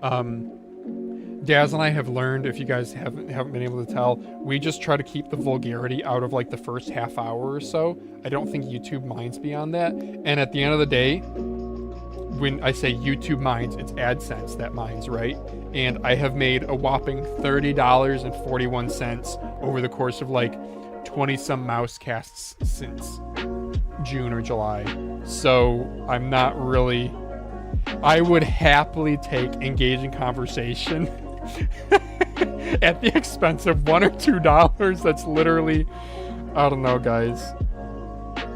I'm not made of money, but $1 or $2, I'm sorry, is literally negligible for me. If $1 or $2 got, where's my freaking solder? Got disappeared from my bank account tomorrow, I don't think I would notice.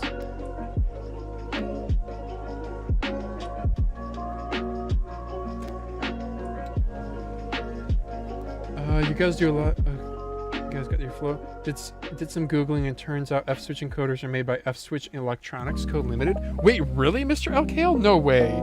Because I know for a fact, I studied one of my electronics classes. We talked about encoders at one point. So I'm gonna bungle this, but the way encoders work, it's, you have a stationary disk and you have another rotating disk, and that rotating disk has electronic prongs on it, and the encoder has electrical connections at like irregularly spaced intervals, and depending on when this thing rotates, it makes different electrical connections. I don't know if it's like different resistor amounts or something, but anyway, it makes different electrical connections, and that is somehow registered. Again, I'm talking kind of out my ass here. Look up pictures, Google it. But point is that encoders have like an electronic pathing thing that as you rotate them, it changes. My understanding is there's different types of encoder switches. F-switch just happens to be the most popular one. And from that, everybody makes like standardized on that sort of arrangement of logic.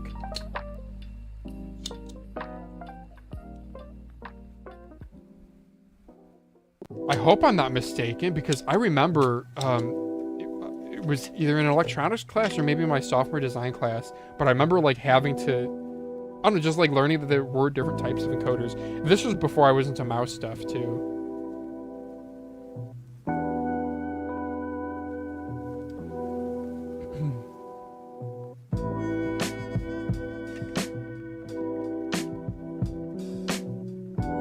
Bummer, this switch is soldered in 3 places. I assume I will still be able to optical swap it. This Echo mouse is one that I could main. The issue is I get wireless interference. Like, at the office it was pretty bad, and I want to say even at home I noticed it. I need to double check though. It's like such a shame when there's like a good product, but excuse me. But then it's ruined by like one. Oh no, did it pull it out? Or did I just toast them a little bit? Okay, good, it did not pull out the pads. That's interesting, look at that. They have a solder joint. They're using the normally open connector on a right mouse, but not on left mouse. How bizarre. Mr. LKL with the bangers. Just looked it up as well. F-Switch Electronics Co. is in fact a company with their own logo and all. Yeah, I wonder if they... Can somebody verify for me that there are different encoder types and they'll be called like G-Switch, F-Switch, D-Switch, E-Switch? I feel like I've almost seen it on mice even. You know what? Yep, it has HSN code. Man, I wanna look it up. I'm seriously debating going over to my computer and looking it up so I don't make a total fool out of myself. Did I toast this? Oh, she still works.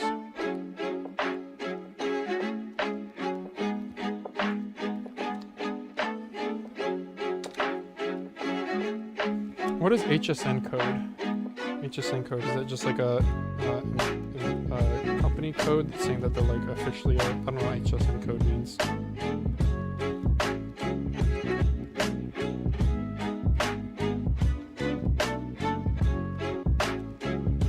Man, I'm getting a little hungry even though I feel like I just ate 6-11.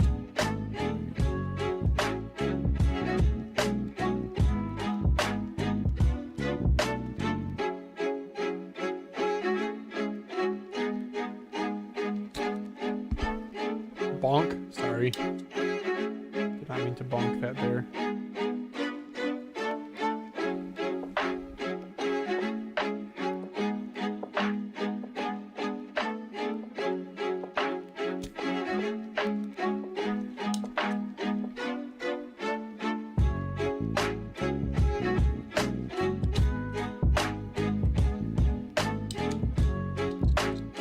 I've got to clean up my desoldering pump here.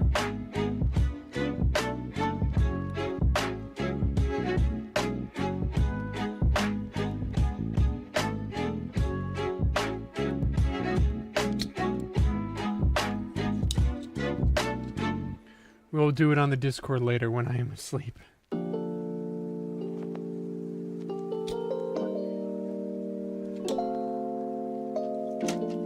I don't know, should I? Man, you guys have me thinking, should I do like a viewer call it, listener call in or something on Mousecast? It just seems like, I wonder if there's an easier way to do that.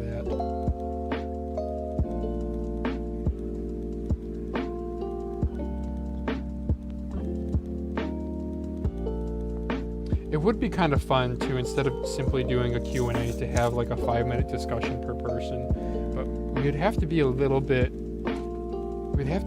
of time Nazis on it, because it could very easily spin into we don't have enough time for everyone, and then people are annoyed that we didn't get around to their question because somebody else took too long with theirs. I don't know.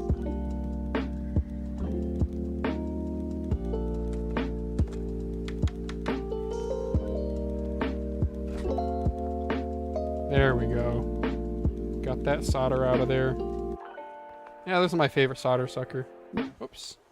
As I forget to put the spring back in. I'm always surprised at how much the viewership fluctuates. Like, it's so cool that we have some regulars. And we saw some new people here to engage in, like Dragon, whatever his face was. Private Jet is here too. I mean, My Ink, Soul Out, Mr. LKO, you guys are goats for how regular you are.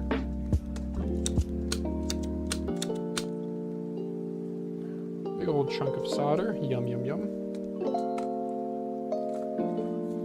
So the wife and I tonight are either going to do salmon or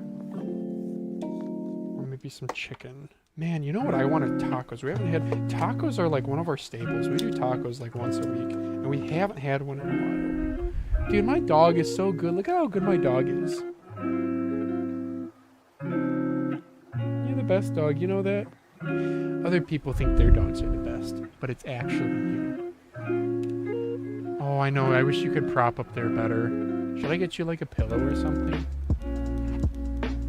I mean, clearly you're cozy if you've been staying here. I just hope you don't feel like you're gonna fall off. I guess, like, if humans, if we have like our legs hanging off the bed, we feel a little topsy-turvy, but like this dog, all of her mass is here. I think this just kind of sticks. Why is this? You have a grass stain on your fur. You got green fur. You got green fur, you got a grass stain. Did you put on the brakes too hard? We play FRASBEE, you know, throwing the disc. We play that game a lot. It's one of her favorites. And I used to play Ultimate in college, so kudos to myself. I can actually throw a disc pretty well, and I think she really appreciates that.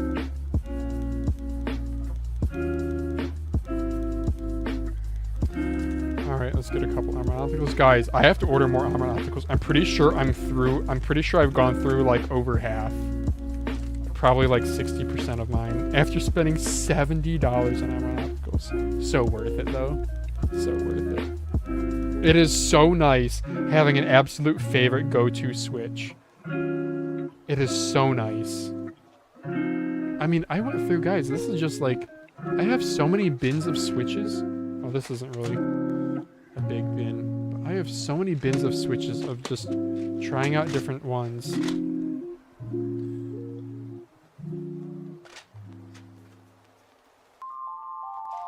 Yeah. It is true that certain switches feel better in just like the implementation. For whatever reason, Darmo Shark mice, Armor Opticals universally feel good in them. And then all these Rapupu mice, Armor Opticals universally feel like crap in. They just feel spongy. I don't know.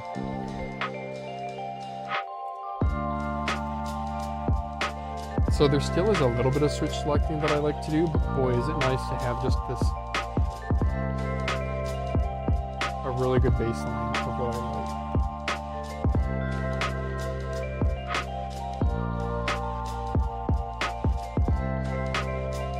Okay, that's my left mouse, that's my right mouse.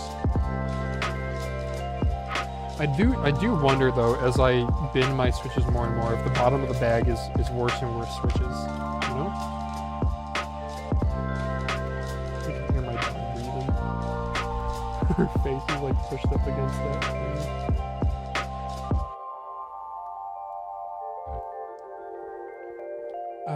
Why don't you use the heated desoldering gun? Not worth it?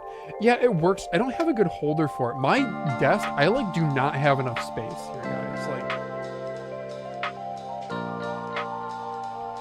Like I just do not have enough space. I really need to clean a lot of this stuff out. Like this stuff, I hardly use it.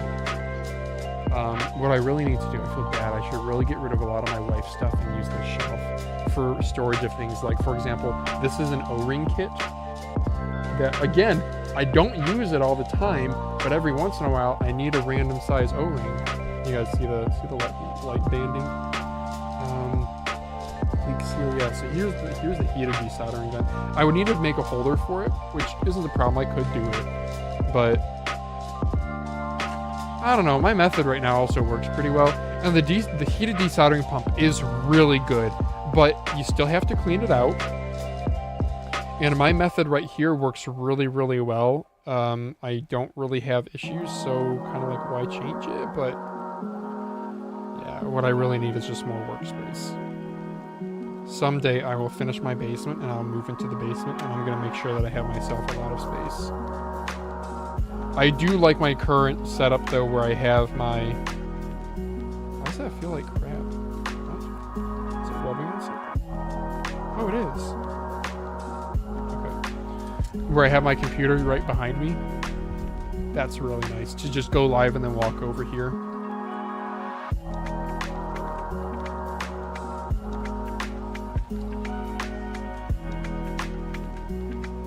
It's probably getting too dark outside, so I'm in a bit of a fishbowl. All my neighbors can see me. Not that I really like care all that much. I just can't be here soldering in my underwear, you know, with the whole neighborhood to see. I actually live on sort of a dead-end street. It's like a Y-shaped street. So it's not a lot of traffic. Like, trick-or-treaters this year, we didn't really have any.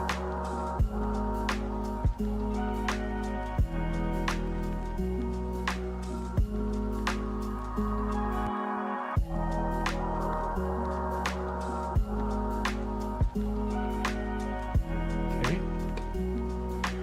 I'm failing at making an icicle on this one.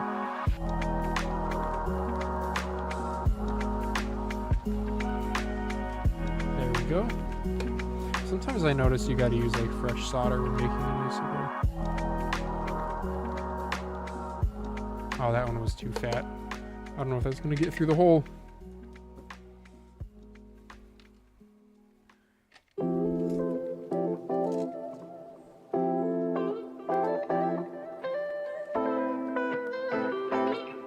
We'll try it.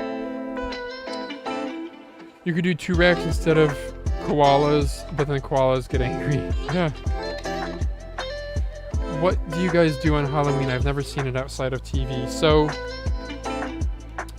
Halloween, the main thing is trick-or-treating, which is you dress up in costumes, and it's more for little, like, younger kids. I would say probably high school is about the turning point where, you know, the point of it is to walk around and get free candy from your neighbors. Obviously, if you're like 23 years old and you do that, it's a little bit weird. But you want to do it in costumes, and it's a fun way that, you know, little kids get to dress up for Halloween and like have something to do plus candy. Of course, I think a lot of people who celebrate Halloween have fond memories of like being a kid and coming back home and demolishing all of the candy that you have and then feeling sick the next day. You know, just having fun being a kid. You knock on their door, ring the doorbell, and say trick or treat. They open the door. It's just like TV, actually. I mean, sometimes people will already be like sitting out. There's some rules of thumb, like not everyone participates. So like my wife and I, we don't have enough people on our street to do trick or treating. You know, because you got to be in a neighborhood with families. We do sometimes get like a random car who will come up, so like from a nearby neighborhood. Some people go hard and they'll hit up multiple neighborhoods. So we get a couple of those where they come up in their car. You know, the parents will come up in the car. But one rule of thumb is your coach lights on your house. If you keep your coach lights off, then that's kind of, and keep your door closed, and that's kind of like a, I mean, some people can still knock on your door and you just won't answer it, but that is one way that you can opt out of participating. You know, some people just have fun giving away things too. Like, I remember growing up, there was one neighbor who would always have king-size candy bars. Another year, I had a bunch of fidget spinners through, I think it was one of those Daily Deal websites, not a Woot. What was the Daily Deal website? Lauren got me into it. They had fidget spinners back when fidget spinners were big. They had like a 24 pack of fidget spinners for like $5 or $10 something. Anyway, I ended up with like 48 fidget spinners. I meant to give them away to people on my ultimate frisbee team, and they didn't. She didn't hear her trigger word. They didn't care much. So I had all these fidget spinners, and I gave them away for Halloween one year, and kids loved them because, you know, that whole like, you know, trick or treating. It's, you know, it's like 3-year-olds up to like 15-year-olds probably. So like that's the peak demographic for fidget. So, you know, well, like, you know, probably more like 7 to 12 is like peak fidget spinner, but you guys get the idea. So those went over really well. Plus, you know, kids are just expecting, you know, 50 cents worth of candy, and you give them a whole ass fidget spinner. Yeah, you're the favorite house for a little bit. Do you guys put out candy for kids? So some people like answering the door, some people don't, and they'll just leave out a bowl of candy. Unfortunately, you will get bad people who just, you know, grab the whole bowl and leave none for anyone else, which is unfortunate. I feel like if you're the kind of person who just leaves the candy out in a bowl and, you know, put a sign that says please take one handful and nothing more, I think you've got about a 50-50 shot that people are actually going to respect that. I would not say it is an expectation that candy will not be all taken. You know, at the very least, even it's like if the night, you know, if the night starts getting late.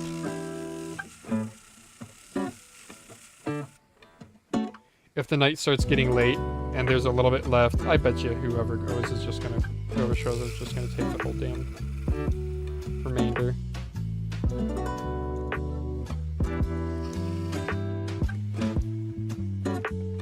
I remember when fidget spinners were the shit. Yeah. Yeah. It was a simpler time.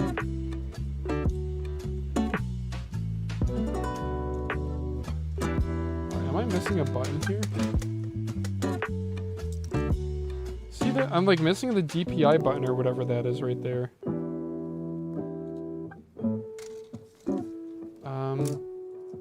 I mean, it's not like a huge deal, but I have it apart, so I want to put it back together properly, you know?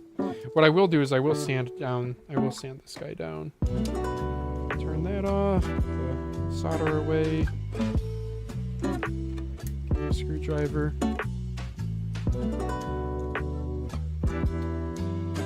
Halloween's fun though. It's one of those holidays that, first of all, we don't get it off. It's not like a national holiday or whatever. It's just a really lighthearted holiday because your commitment can be as little as, like, if you want, I mean, you can opt to not participate. Like I said, you just don't turn on your lights and people won't show up, or you just don't answer your door. So you can do that. You can do very minimal participation, which is simply you don't dress up, you don't put out any decorations or anything. You simply just sit there with a bowl of candy. When kids show up, you say, "Oh wow, and what are you supposed to be?" "Oh, you're the jolly green bean giant." "Oh, cool. Here you go." And it's only, you know, trick or treating. It's only like a 2 hour window. Like a lot of neighborhoods, it's only like 6 to 7 p.m. That's the kind of informal rule there. Or you can go all out. You can have all the decorations. You can get super dressed up. You can go to haunted houses. You can go to haunted corn mazes. You can do haunted hay rides. You can decorate. You can do face paint. You can participate in like Halloween costume contests. You know, sometimes your workplace or your friend's party will do it. Yeah, you can go to parties and get-togethers. So Halloween, because of that, it's a very fun holiday because there's a lot of decorating, and you can you can put as much into it as you want to, or as little into it as you want to.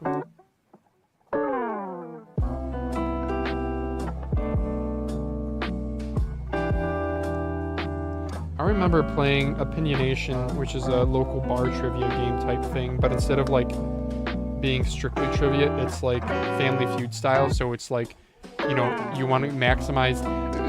The question was, what's like the most popular holiday to decorate for, or something like that. And we were between Christmas and Halloween or something as the most popular answer, and or something. Maybe it was besides Christmas. Whatever. I remember being wrong because the answer was Halloween, and I was like, oh, that's right, yeah, Halloween is like a big deal for people. Like for me personally, I don't really care a ton. Some people go hard. Bro, I cannot get this out. Is there another screw holding this in? I'm struggle busting. Time to get the pry bar out, which is... Sure, I'll use this one, I guess. This might not be thin enough. We do have Christmas in my city, but Halloween isn't mainstream here as we don't have a lot of practicing folks. Christmas is mainstream here, though. That's interesting. Yeah, Christmas here in the US is nuts. It's mainly nuts because of, like, corporations. Like, it's not as big, I think, as they show it in the movies here in the US, but it still is huge. Like, I went to a local grocery chain store today to pick up my groceries for the week. There's already Christmas stuff out. It's like it's like the first day of November, you know? Bro, I cannot get this for the life of me.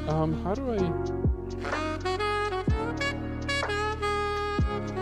I'm trying to separate the top and bottom shell because I want to sand this because it's like not grippy at all. But I really don't want to sand off the rubberized coating, especially since it's going to make me lose my My Japanese man. My woman? Man? I think it's a man. I think it's a ninja. What is this?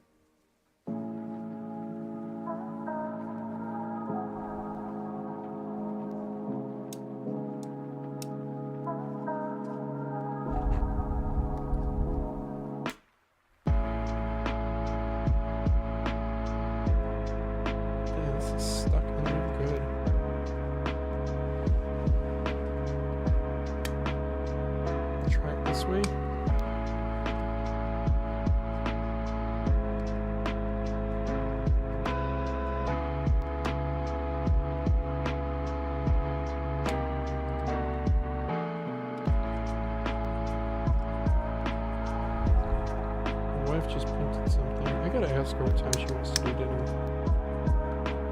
Oh dang it, those popped back in, didn't they? Son of a gun. Yeah, why is this like still stuck down? I don't see any of those screws that I'm missing.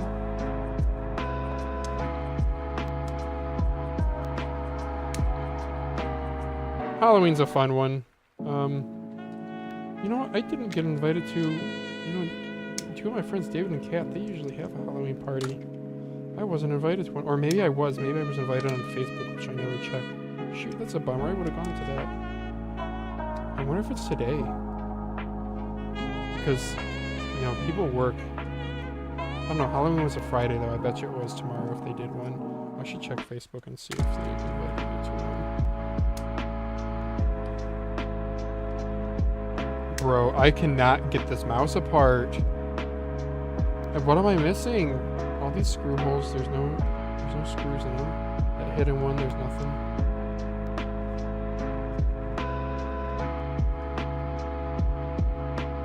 I think I hear Lauren coming. Can I ask her?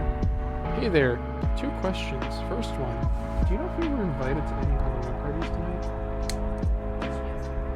Well, I know, and it's a Friday, so it's unlikely, but I was just thinking David and Kat usually have them. Did you check Facebook? No? Okay.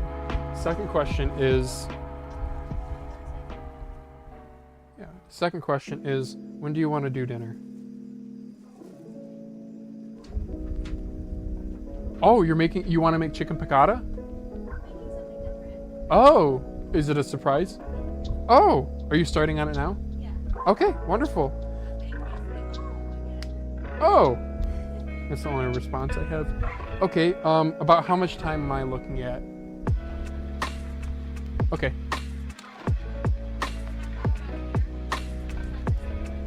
Smart, yeah. Okay. Okay, very good.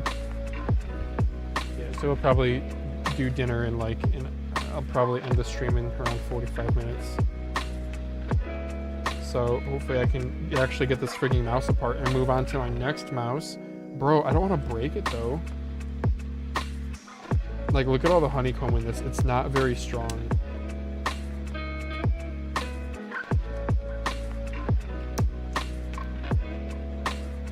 How is it still attached, dude?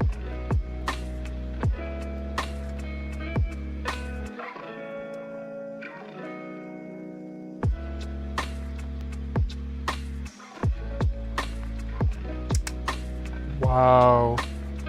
It's on there so tight. Right. There's one out.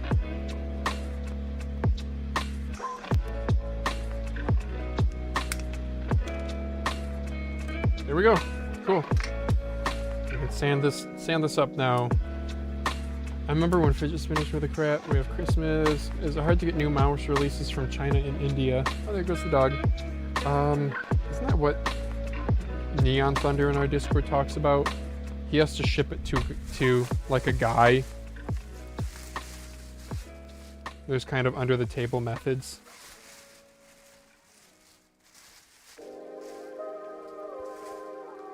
Is PC gaming big in India? I don't know. My dumb American point of view of India, it's like a ton of people and like not very well off. Like, I don't know. I don't know. I guess when I think of India, I don't think of like the major cities, which probably have a lot more people with, you know, internet connections and online gaming, and I don't know. I just think of like this sounds terrible. I just think of like the like people on the street like making clay pots or whatever, like in flip flops, baking like working at a steel mill in flip flops. Since it's such a huge country, now have resellers sneaking in a lot of mice. A lot of rich folks like Neon just eat the cost and buy it, import it. Was Neon actually rich? I just thought that was a whole bit he was doing. I don't know. But then I also think of like Rajesh Koothrappali from Big Bang Theory, how his dad was like a gynecologist, and so he's like really wealthy and he's going to school in the US. And he has like a multi-$1,000 a month allowance from his dad.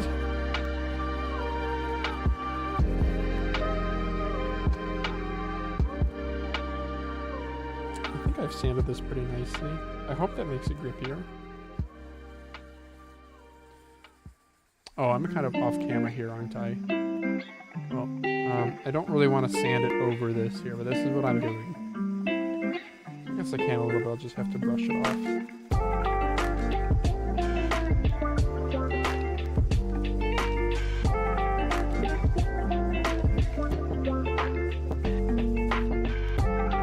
That's a nice mouse shape, though. I must say.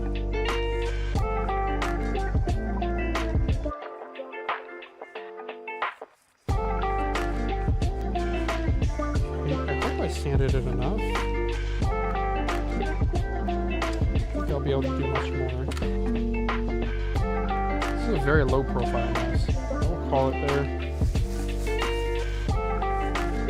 Pop this back in. Fulcrum bend back? I don't really know. This whole fulcrum design, this kind of sucks for modability. I can see why they have little torsion spring mounts here, but I have since lost them or something. I don't know. I don't know why I got rid of them.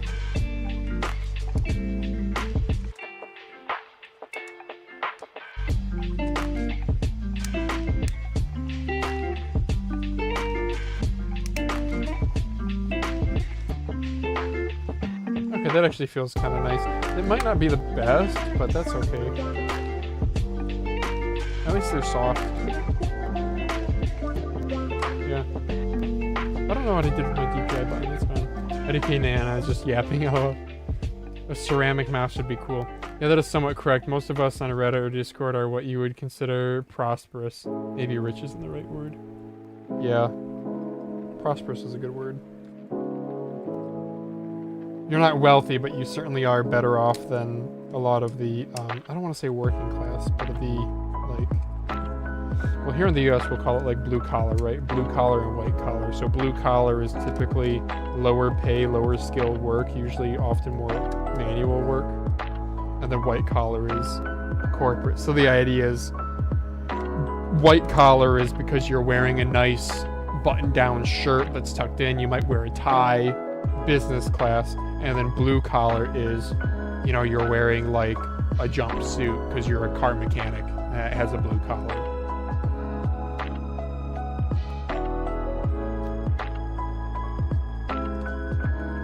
So, but I mean, even still, like blue collar work here in the US, you're still, you know, probably making the equivalent of $15 to $30 an hour. Often more, because the kind of gap is lessening. I don't know. There's blue collar people who are in the same industry as me even, and they make more. Are there any screws in this? There's this one screw, but I don't even know if that's even necessary. Those clips hold the thing in so good. I'll do it anyway. Sure. Tangent, what's your wife's favorite mouse from your collection? Does she try them and does she find this hobby weird? What a good question. Every once in a while, I will show Lauren mice and I'll be like, hey, what do you think of this one? And she actually will entertain me and she will like, she'll grip it and she'll do this. That's kind of what she does. She kind of like palm grips it and then like moves back and forth with her wrist only. She won't like lift the mouse. She'll be like, yeah, and she likes the ones that are pretty. She doesn't like the anime boys. She probably wouldn't like this one. but she likes ones that are comfortable to palm grip, and she likes nice blue colored ones. So like I'm thinking, yeah, she likes the fancy colors. So like my Incot 029 and G23 V2, she'll like this. Like she probably would like this one because it's larger, so she can palm grip it, and she likes the colors. She'll probably think the scroll wheel looks pretty. What does she think about the hobby though? I think she's happy that I like have something that I enjoy, and she like respects that generally. Like when live streaming here, she's, you know, okay with it. You know, she wants to. If I live stream for too long, she'll sometimes get really mad. But that's more of a timing thing. That's not really about the hobby itself. The hobby itself, I think she gets it. She like gets that. How I explain it to people. For example, I am in the car with my coworkers because we're driving. We have a 2-hour drive to the airport, and they ask what we're going to do when we get back home. And I mentioned that I have a podcast, and they always ask, "Oh, about what?" And you can't just be like, "Oh, it's about gaming lights," because people are like, "What the hell?" So what I'll usually say is I'll say it's about like gaming peripherals and hardware, and the equivalent. They'll just kind of give me a blank look when I say that, and I'll elaborate and be like, "Okay, well, if you're really into skiing, there's gearheads who love having the right skis and the right shoes and the right coat and the right goggles. There's gearheads for every hobby. You could be into, one of the guys in the car is into RC planes. That's like all about the gear, right? There probably are people who really enjoy the flying and technicality of it, but like a lot of RC planes, I'm sure, is about the gear, you know, the motor size, the battery size, the wing geometry, the propeller type, the materials used. You know, probably even more so than mice. So I said with any, is usually how I describe it, with any hobby, there are gearheads. And this just happens to be one for like video gaming. And people usually understand that.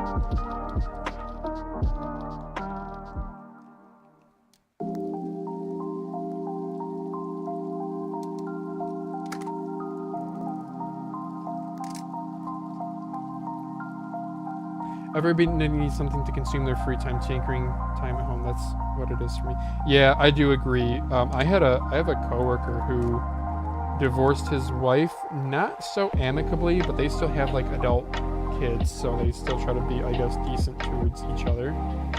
But I remember him saying once,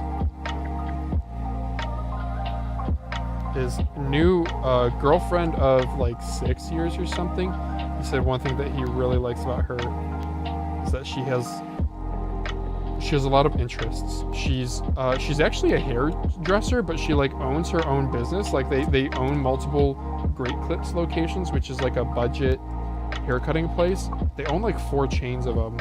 So she's like really into the like business and customer interaction, and really gets a lot of joy out of her work, but also just likes a lot of beauty stuff in general. But I got the impression it's not like in a, oh no, I can't go outside because I'll chip a nail. It's more just like, I don't know, kind of being like a gearhead, you know, talking nail polish or talking hair products. So that, yeah, he said that's, you know, he was like, it's important that you are with somebody who has hobbies and interests. And I agree that's important, because I think without hobbies and interests, you can end up doing things that are unhealthy, whether that is in the form of like, oh wait, I'm missing screws in this, aren't I? So these 5, oh, I think this might come here. So for example, if you don't really have any interests, you might kind of get depressed and like just doom scroll on your phone and then go to bed. Like that's not very fulfilling in life, because then you're going to feel like you never have purpose. Or if you don't have a hobby, you could end up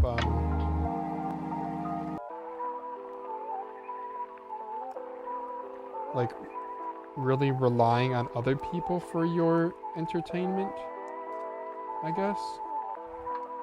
Or you result into other kinds of entertainment like drugs or something, you know, let's call manufactured entertainment, chemical entertainment.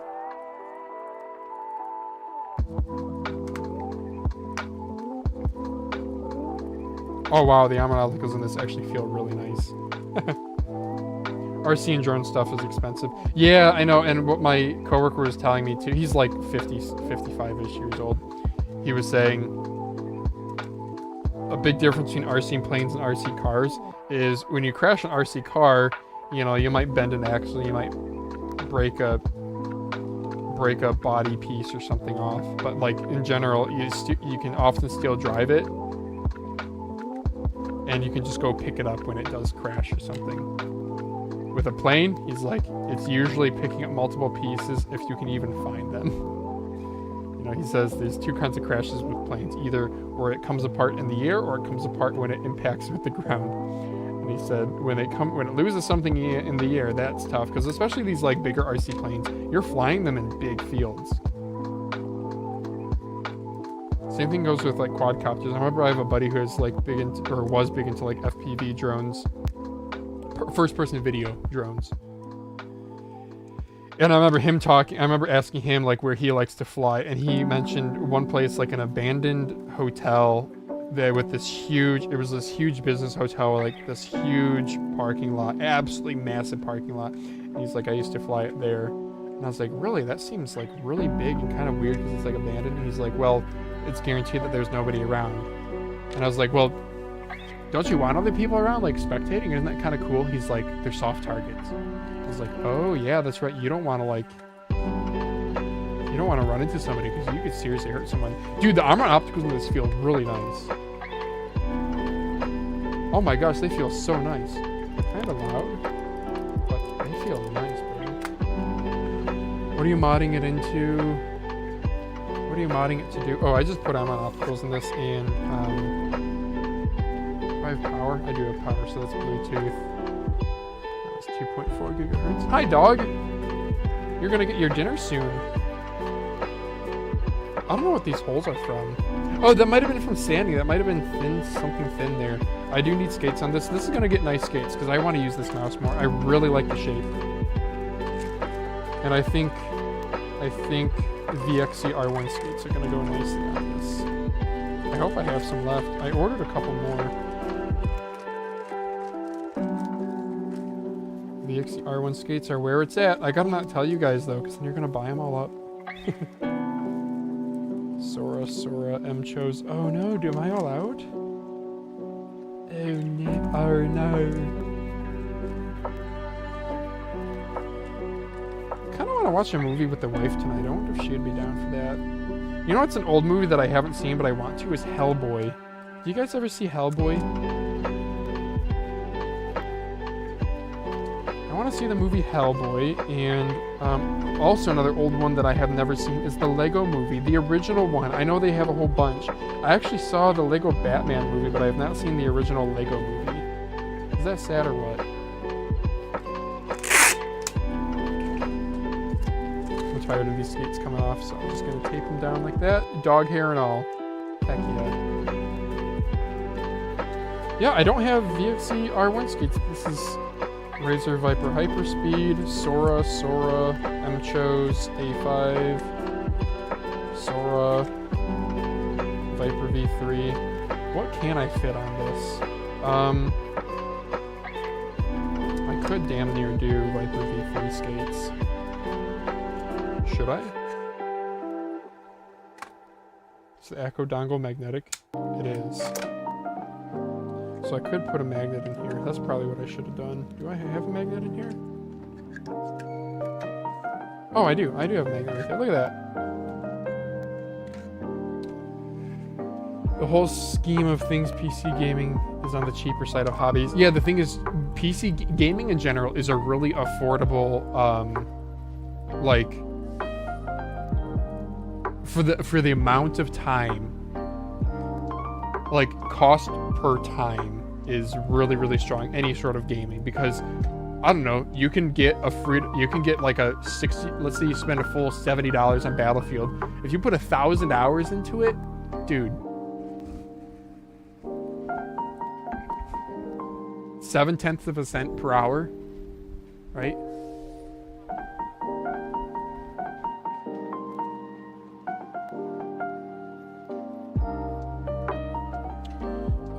I don't know what I want to do here.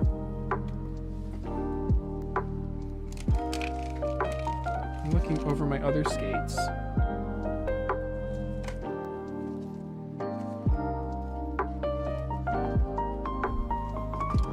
don't think I have any skates in there.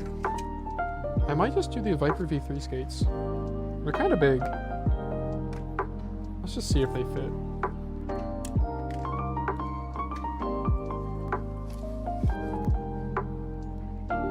That's a little awkward, isn't that? That's a little awkward, right? Most of the rear one's gonna fit like perfectly, and it's gonna make me want to use these. That does fit nicely.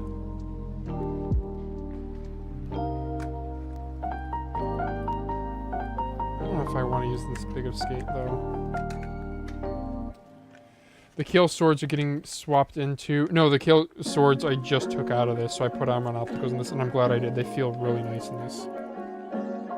Something about the like one-piece fulcrum design shell, I think... I don't know.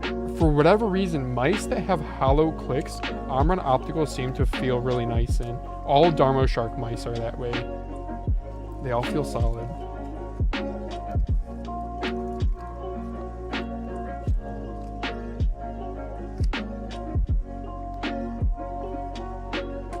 How about M-Cho's A5 skates? I'm not in love with these either. These are good skates, first of all. These are from AliExpress. I got them pretty cheap. Oh, the front one fits nice. Look at that.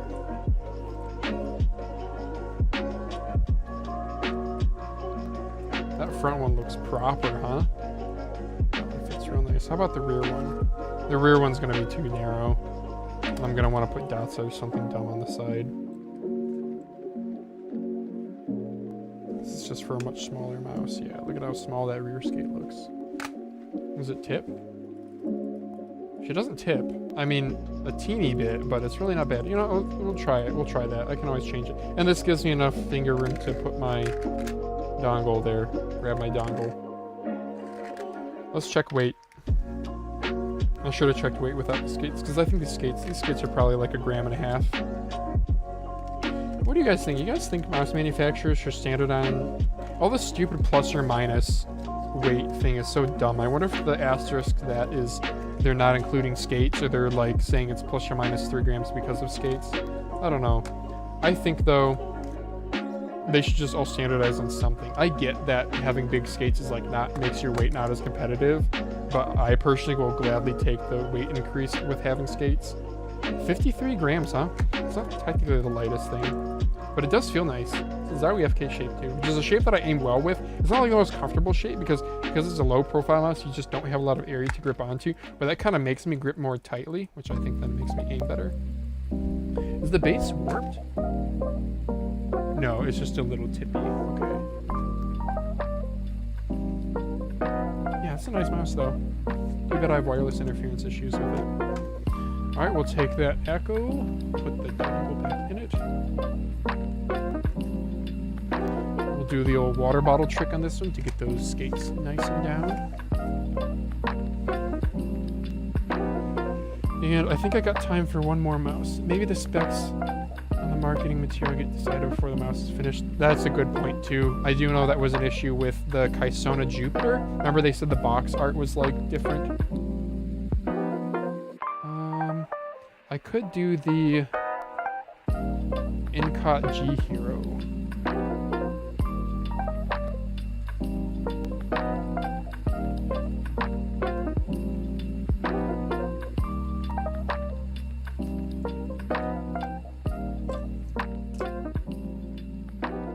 What else do I have here? Endgame gear. Glorious. Lots of glorious stuff, but I kind of want to swap that glorious stuff around. Let me ask Lauren how we're doing on timing.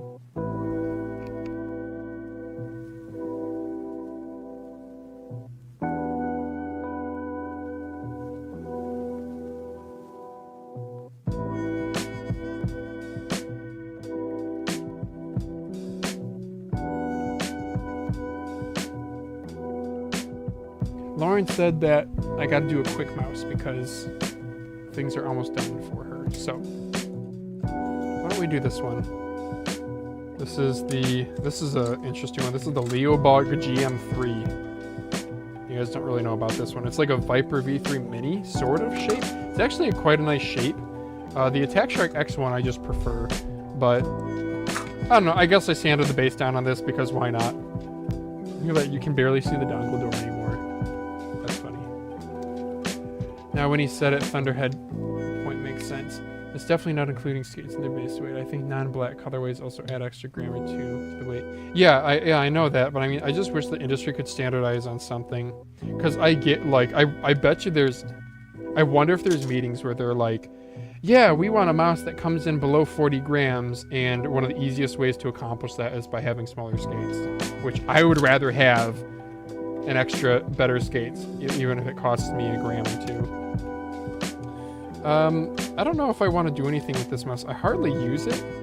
So, like, is it worth swapping on-one opticals into it? Also, the scroll wheel is not very tactile. It is a nice shape, but I feel like I prefer the Dharma Shark anyway. Oh, sorry, the big thing is this is a 3311 also.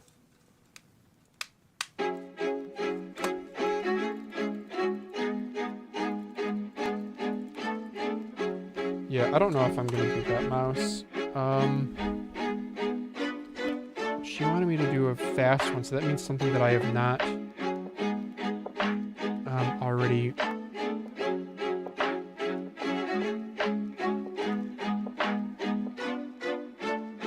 Do I have... I'm looking at my AJ179, right? Oh, I'll do this guy. Here we go. Here's a fast one. VXE R1, which I have lost the screws to. What?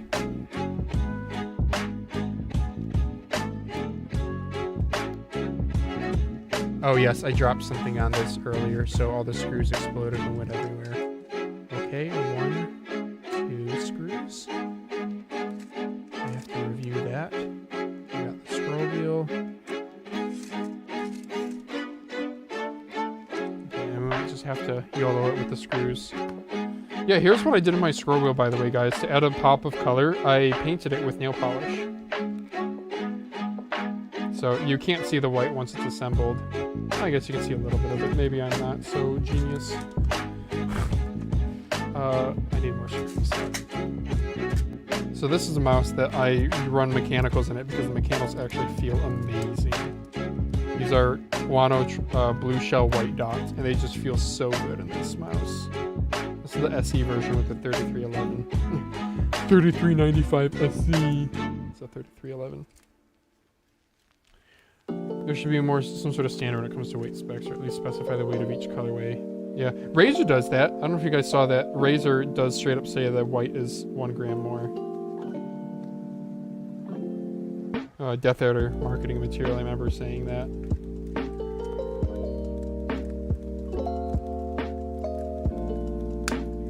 Oh, do I not have skates for this? Oh man, those are good feeling mechanical switches.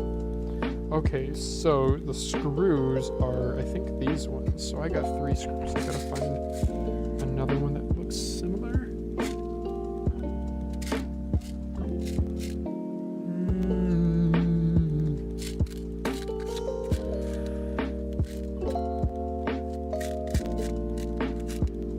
Yeah, it's always a good idea to hang on to your extra mouse screws. A little bit small.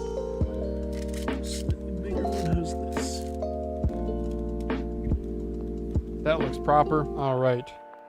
Let's see how these thread in. And I am missing skates for this. Do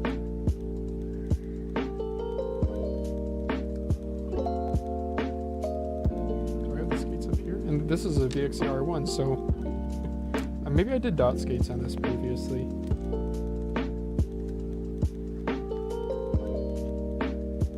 Now these screws might be a little messed up, so I put the better ones in the front because that's where your click tensioning might matter a little bit. The back ones, it's just got to close. That's all I really care about. It feels a little chunky. Oh, what are these here? These 2 screws. Maybe I can use these. They have red on them, so they went to a red mouse. You guys know, colorblind people, red is a difficult color because the red just appears really dark to them. Instead of text-to-speech, I think you should get a notification thingy. When you get X amount of messages in chat, it beeps you and then resets. Is that a thing? I'm open to that.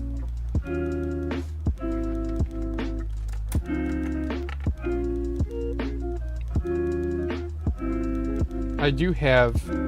Is this actually, like, gripping? It feels kind of weird. Like, it doesn't thread, and then it threads all of a sudden. Try this other screw. Wait, show the side buttons again. The nail-painted ones.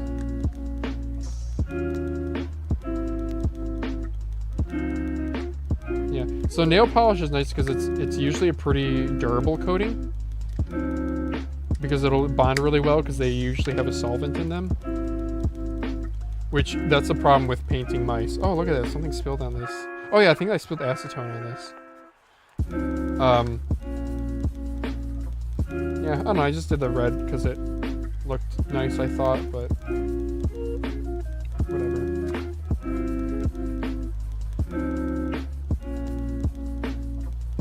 Good. Turns on. I had disconnection issues with this. That's why I went back to the stock battery on this one. Also, I don't know where my dongle door and my...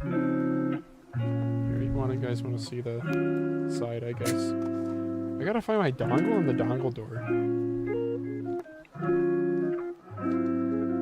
I have a GPX dongle. I have...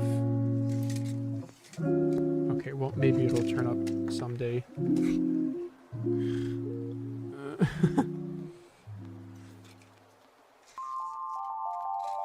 Yeah, something fell out of my, and like fell onto where I have all my mice that I disassembled. They like exploded. They jumped around. That's why I didn't want my wife to vacuum the floor right there. Okay. All right, I think I'm gonna wrap up the stream here, guys. Kale swords are definitely not including skates in the base weight. Maybe the specs on the marketing material get decided before the mouse is finished. I do agree that it should be more standard in text-to-speech. Favorite mouse at the moment? I don't know. I like to sing WML Strider. It's like my favorite shape, though. What do I have plugged in right now is the BeastX Max DRG edition. I do need to get bigger skates for this guy. You know what? Let's do that before I end the stream. Let me swap my onto bigger skates. Oh, hi, dog. Hi, welcome back. Welcome back.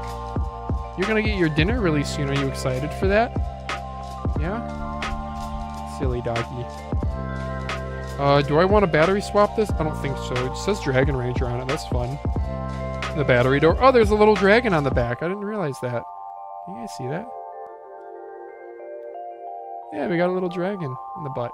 And this is Dragon Ranger inside on the battery too. Cool. Alright, let's get some new skates for the Dragon Ranger. Which, it has like a painted finish, which doesn't feel that great, if I'm being honest. But, by the way, my Dragon Ranger, where the heck is my box? Oh, is this the box? Yeah, okay, here's the box. I was like, I think it's different from a typical WL mouse box. And indeed it is.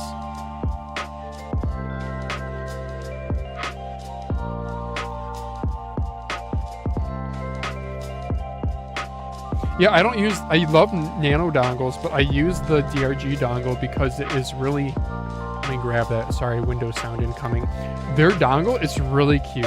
It's silicone too. It looks fake, like it looks like a rendering. But it's just silicone. Oh, I'm just getting dog hair all over it. Well, whatever. Yeah, it's silicone. It's like, yeah, it's like supple. It's very soft. It's, oh, can you, oh yeah, you guys can see, I can squish it.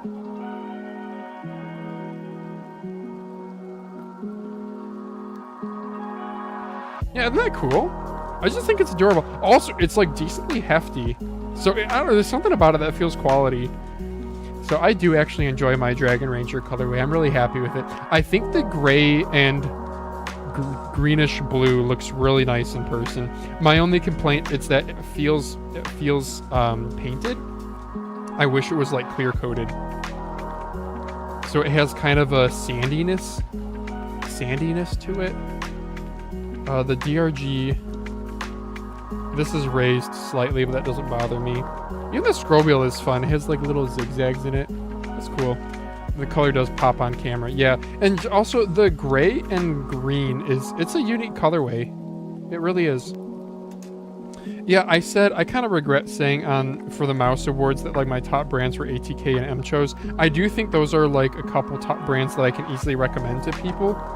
But if the question was more so, what's a mouse brand that like if you had to main only one brand for the rest of eternity, I think it would be WL Mouse.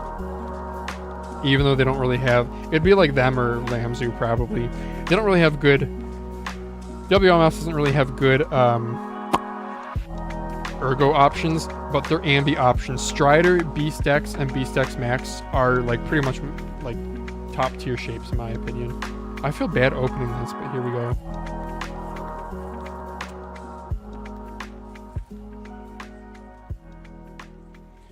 And they give like good grip tape too. Oh, they give me 2 different sets of grip tape, white and black. Interesting. In addition to, we have WL Mouse branded. Remember when people thought they were a vaporware company?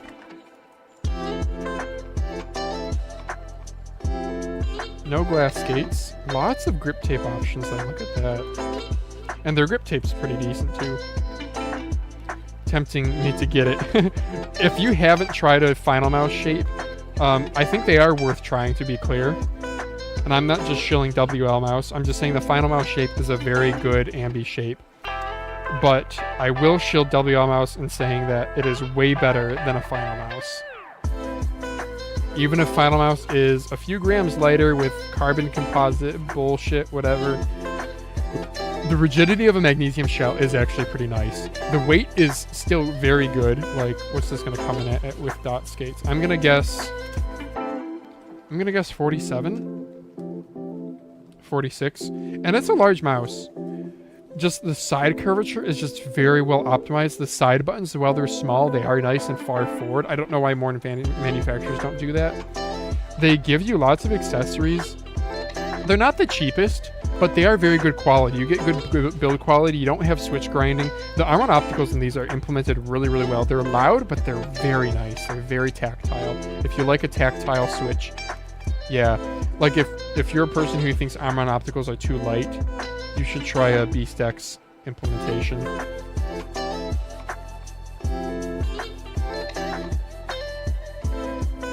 Oops. Oh, I need to get that out of there, huh? Get my fancy pants tweezers. There we go. Yeah. Yeah, WL Mouse products, they're good. They are good. They're just a little pricey, so get them used. Buy them secondhand. And then if you don't like it, resell it. And you'll be only out, you know, if you buy it at a decent price and sell it at a decent price, you might only be out $5. Or you might be, I don't know, I got a friggin' steal on this. I got this for like, I'm not even kidding, like $80 or something after Rakuten.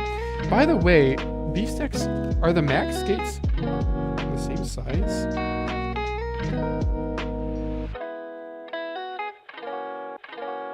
Son of a gun, they do look like they're the same size. So does this mean the Beast X Max and the Beast X use the same size skates? I always felt like the Beast X Max needed a little bit more skate room. Okay, they are slightly smaller, but I will run these. Because why not? I don't want to open those black ones. Their black skates are a little slow. They're fine on like a glass pad, but on other pads they can feel kind of too slow. Okay, that doesn't fit perfectly actually. That bothers me. Let me switch it back. Sorry for my indecisiveness.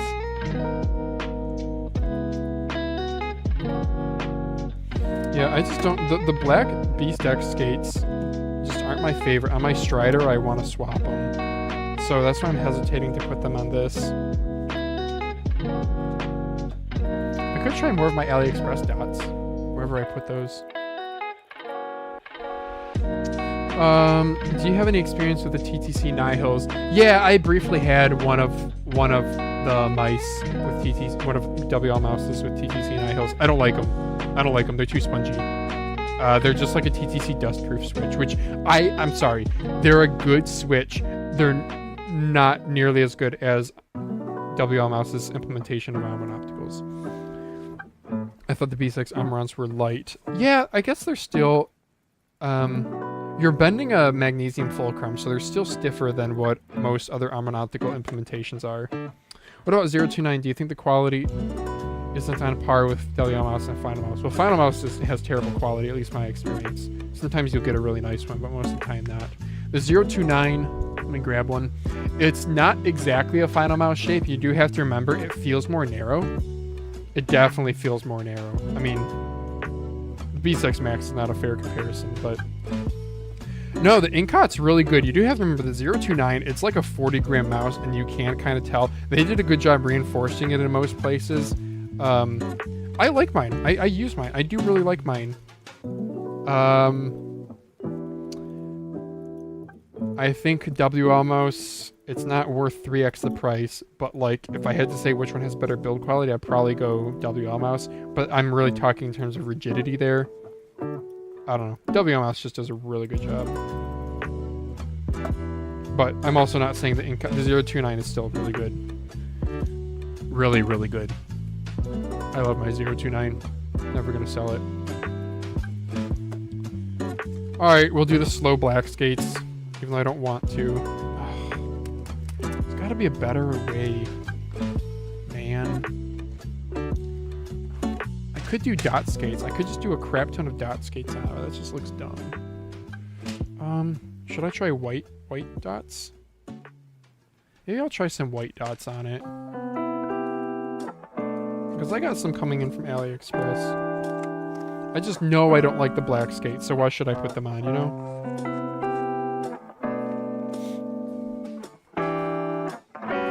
I'm probably gonna have to go pretty soon. I can smell my wife is cooking some fishy. Smells good. Well, it smells like fish. So it smells as good as fish can smell. But at least it's like a cooked smell. Raw fish, man. Raw fish is nasty. Fish are so weird, dude. Like brainless little things.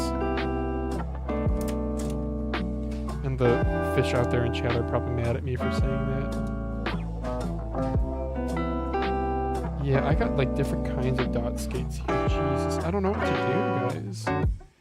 Sprime PM1 opinions. I sold mine to Neon Thunder. It's a really good mouse. It's too wide for me to aim accurately with, but it is a good mouse. It's not a G703. It's its own thing for sure. It's too low profile to be called a G703 in my opinion.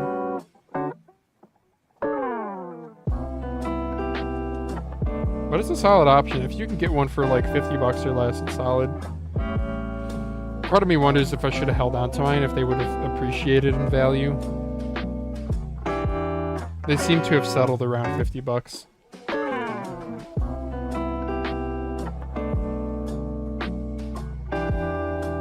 Man. I think somebody just delivered something.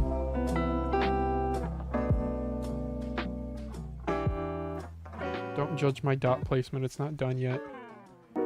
Wait, they have brains? They do have brains, but fish are so dumb though, you know? They're a very, like, simple creature.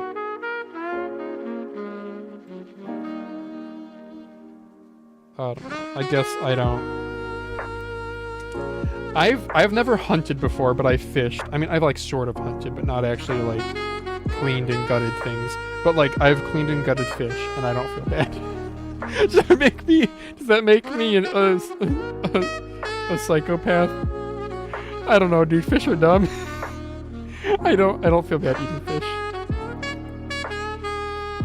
Like, today I was at the store and chicken breast is like $2.69 a pound, and part of me is like, damn, imagine having like your body weight sold for $2.69 a pound, but when you're a chicken, that's like literally most of your body weight. And I'm just like, dang, that is not a lot of money for a lot of meat, a lot of carcass.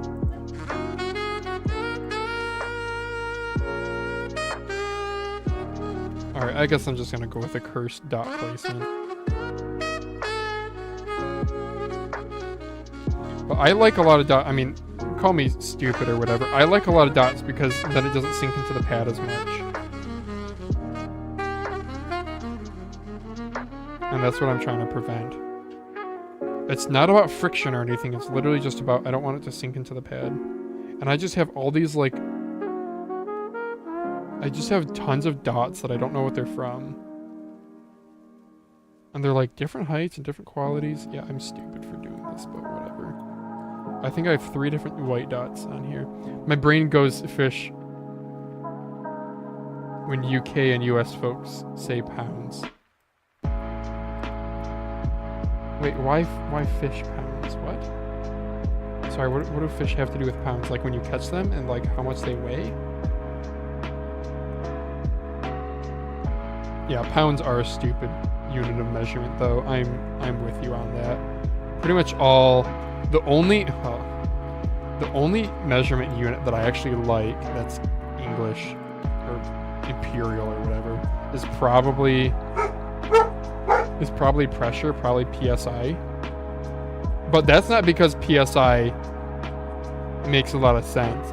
First of all, PSI is very easy to visualize. It's just a pound is like what, like 0.4 kilograms, 0.44, whatever it is, over the area of a square inch. That's like very easy to like, I don't know, you press down with about a pound on like your thumb. That's like a PSI. Okay. Whereas like pascals are so like a kilogram over a square meter. It's hard to, I don't know. Pascals, I guess the only unit I like are PSI, but that's because pascals are kind of dumb. They're too granular. At least for like what most things in life are, which is, you know, like car tires and water pressure from your city or from your pumps. Speaking of which, I should get some donut skates at some point. Yeah, I have some donut skates. I have a bunch of Talon Games donuts from... Oh, they're not in here. They are in... I got them from AliExpress. If you guys want my thought on some donut skates, which... Where are they? Oh, they're here.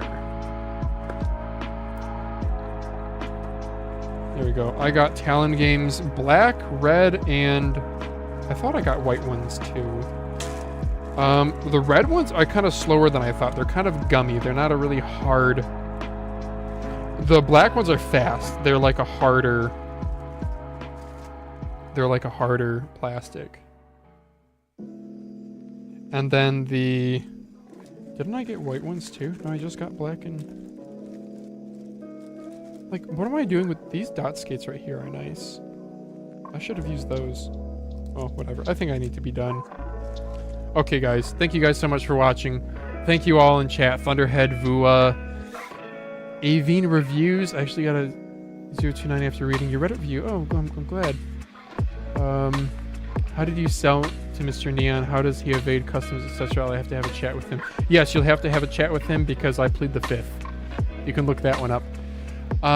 Thank you everyone in chat, Mayang and Mr. LKL and all the regulars. I really appreciate you guys.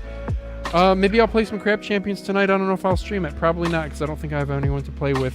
So good night, y'all. Enjoy the rest of your Saturday or Sunday, wherever it is, wherever you are. Now I need to go plug in my... Where did my cute, adorable... Oh, I did plug